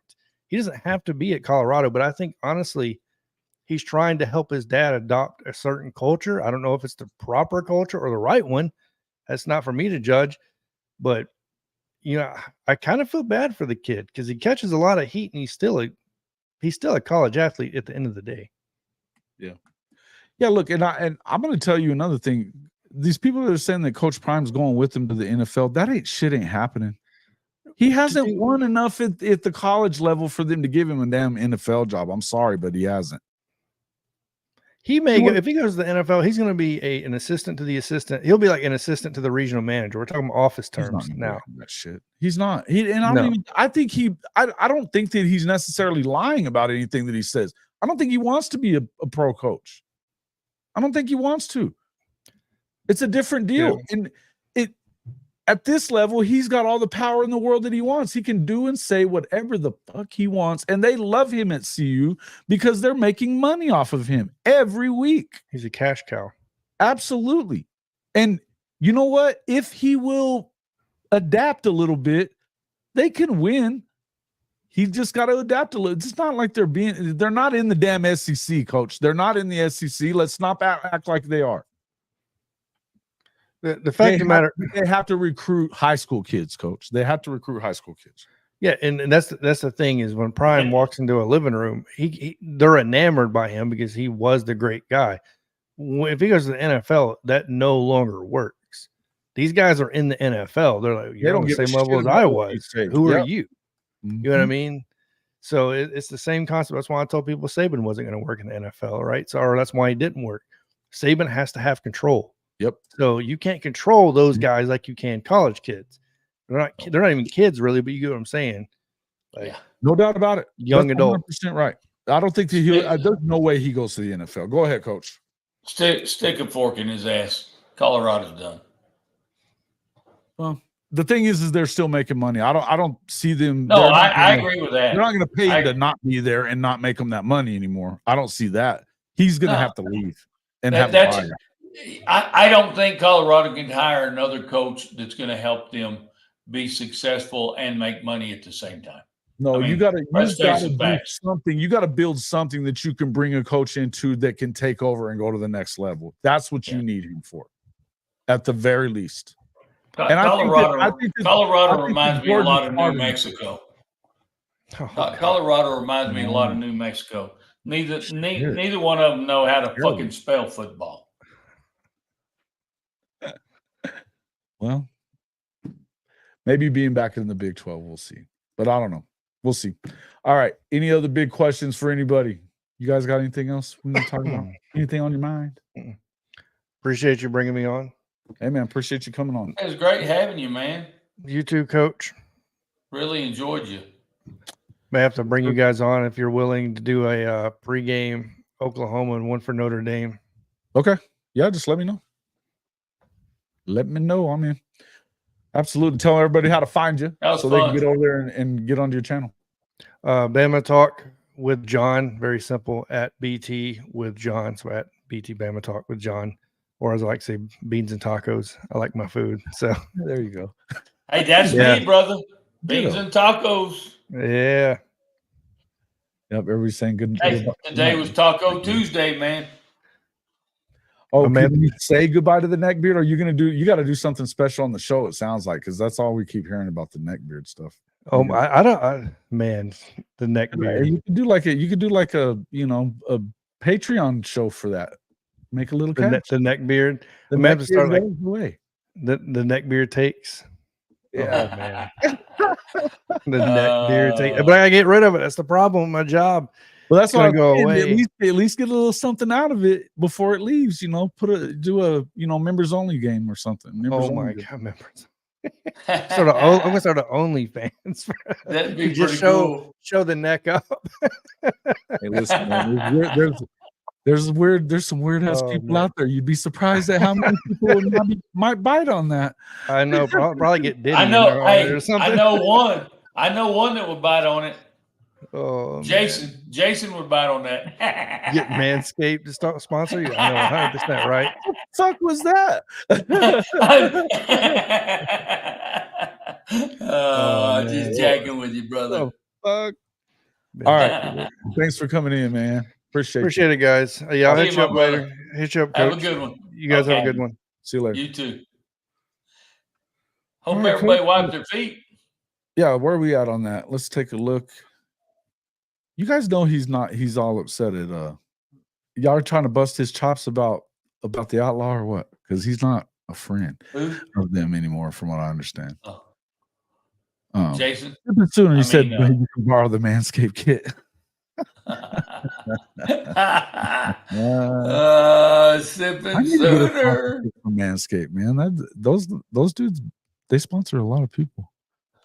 Get the Hall of Fame Coach Roybal dancers, girls, to save you live on air. I'll donate $50 to your favorite charity to do it. You guys are some pervs, bro. That's one thing I love. That's what I love about him. That's what I love about him, man. Between him and Lemon, between Neilio and Lemon and your ass. I love it. I love it. That's good shit right there. You guys are fucking killing me.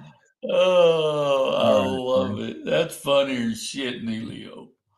From what I understand, yes, that's what I heard anyway. I don't know for sure, but he hadn't said nothing to me about the outlaw, and he can be friends with who he wants to. So it is what it is. All right, I like bitches. I love that shit. Some funny shit. That is freaking hilarious. Oh my God. I hope she does it too, man. You better get rid of that shit. Erase it. You fucking crazy ass. But if you watch something like Coach Roybal, she just knows to expect the shit. She just deals with it.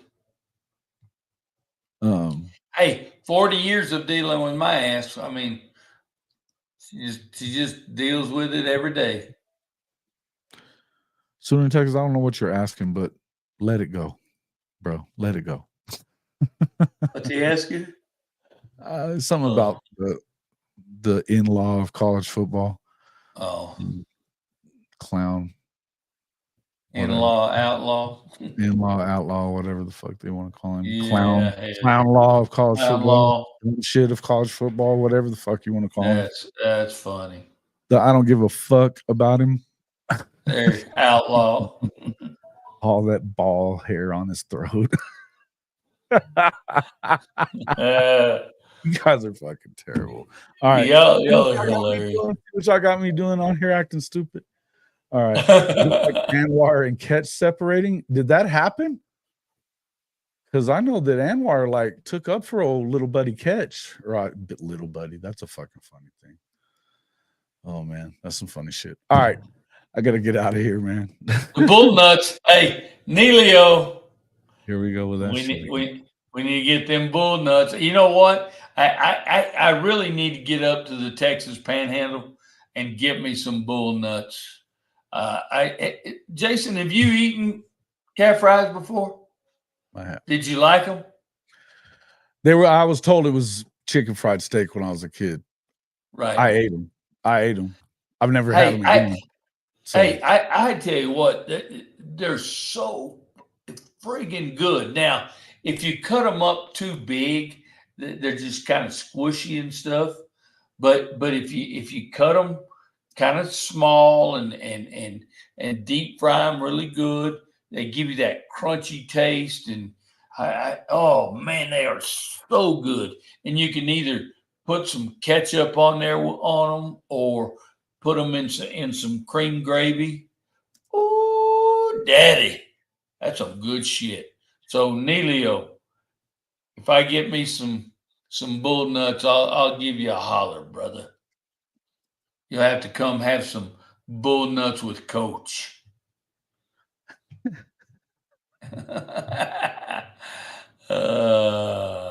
Oh my Lord, Rocky Mountain oysters, much in the same. Yeah, same Listen, thing. Same thing. Yeah, same shit.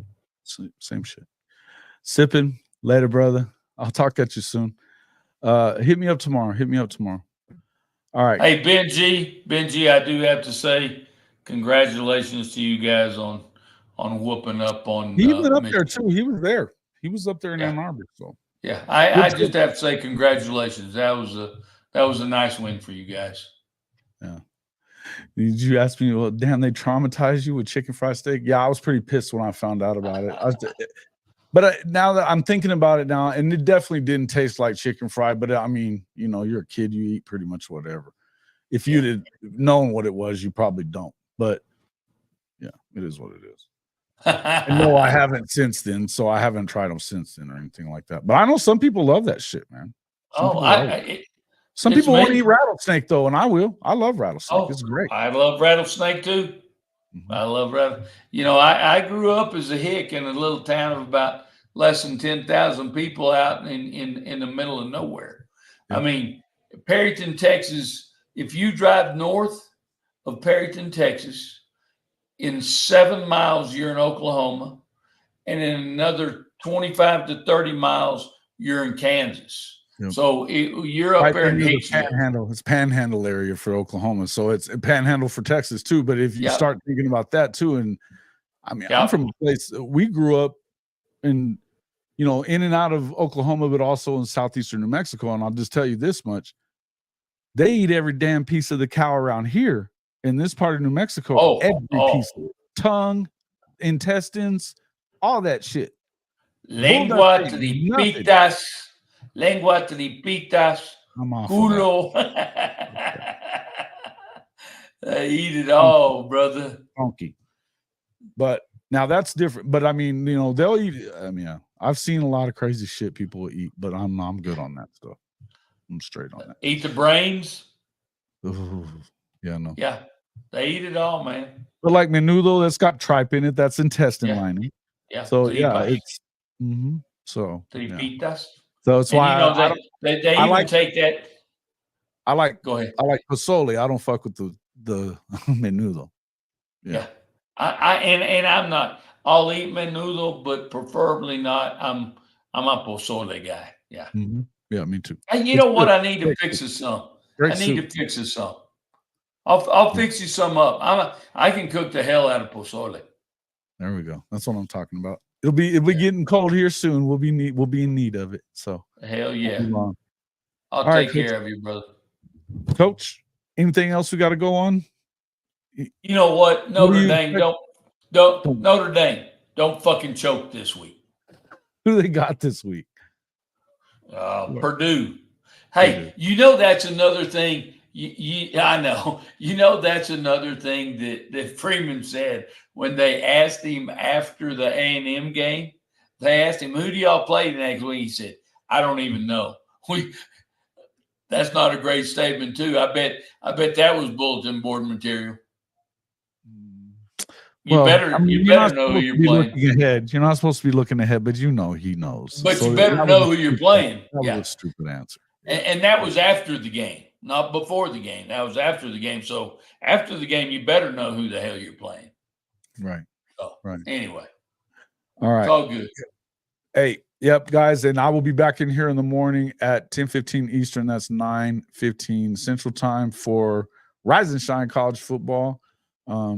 Definitely, I'm actually trying to get a couple guys on here. I'd like to get a couple of Sooners. May get a hold of our boy.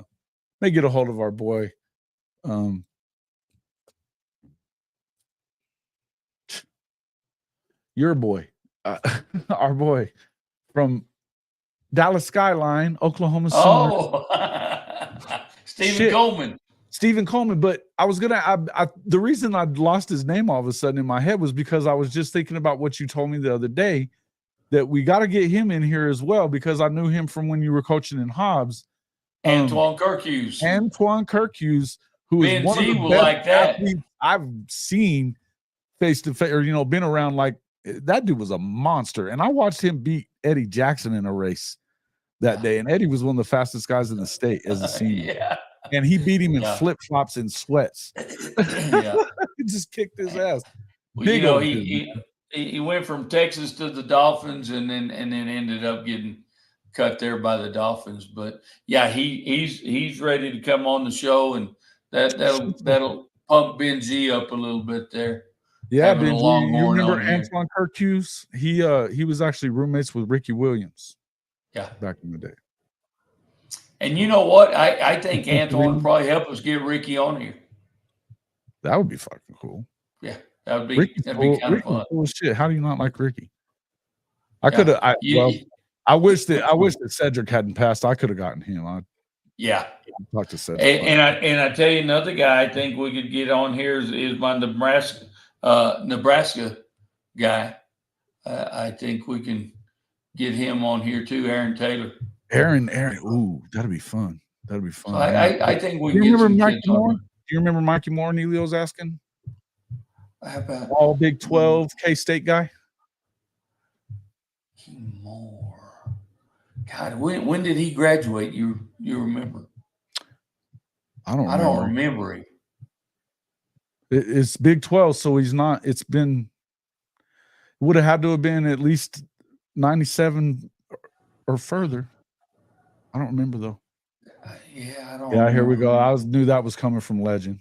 Aaron Taylor was the offensive lineman, right? Actually, Aaron Taylor played. He was the Outland Trophy winner at center. Yeah, Outland Trophy. Yeah, offensive lineman. No, he doesn't do TV for CBS Sports. I don't think the Aaron Taylor. There's another Aaron Taylor. This Aaron Taylor is a white Aaron Taylor. There's a black Aaron Taylor that played at Notre Dame.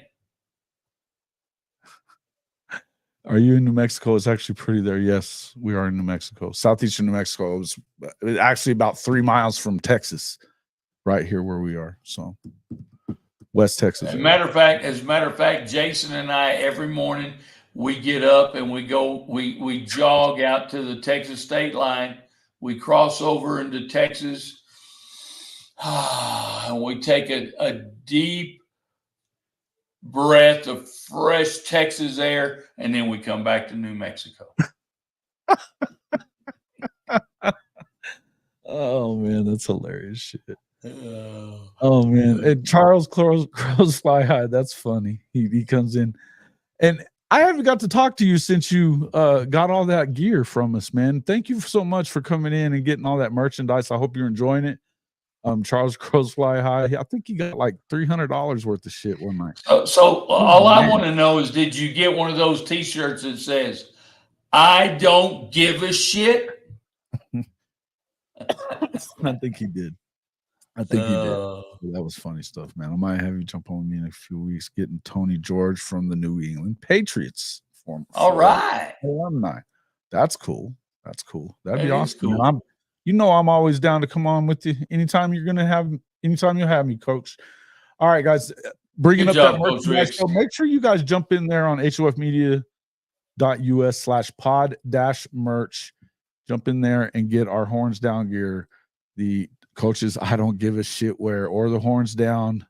We've got some different Horns Down stuff. Matter of fact, I'll tell you what, guys, if we can find a way to get to 4,000, I'm going to make available some stuff that isn't available right now on the store.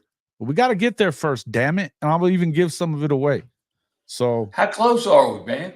Man, we really haven't moved hardly at all. We're at like 3790-ish. So we still got 200 plus to go. Okay. 200 plus to go. To get to 4,000. Hey, Charles, thank you, man. Yeah, he got 2 of them. I love it. I love that. I love that. Good stuff. No, and I'll be there. I'll definitely be. You know what? As a matter of fact, I'm going to go ahead and order a couple of things and maybe take with me. Coach, we're going to go to the Tennessee game? Do what? You want to go to the Tennessee game? Oklahoma, you know what? Here's my deal, and I'm this. I'm so caught up in my grandson's. He plays every Saturday. On Saturdays, yeah, he plays every Saturday from here till next July, I think. No, it's not that much, but it's quite a bit. Yeah. So you guys jump on there and check it all out. There's a lot of different stuff, and I've been coming up with some different ones. My favorite one, and I don't even have it up here on the one, is that it always meant more in Oklahoma. So we have that one as some of our new gear, the newest gear that we have out. So get in there and check it all out. You should definitely be changing over to Mint Mobile. You could get 3 months unlimited talk, text, data, nation's largest 5G network for just $45. That's $15 a month. After those 3 months, if you stay with it, it goes to $30 for the same deal.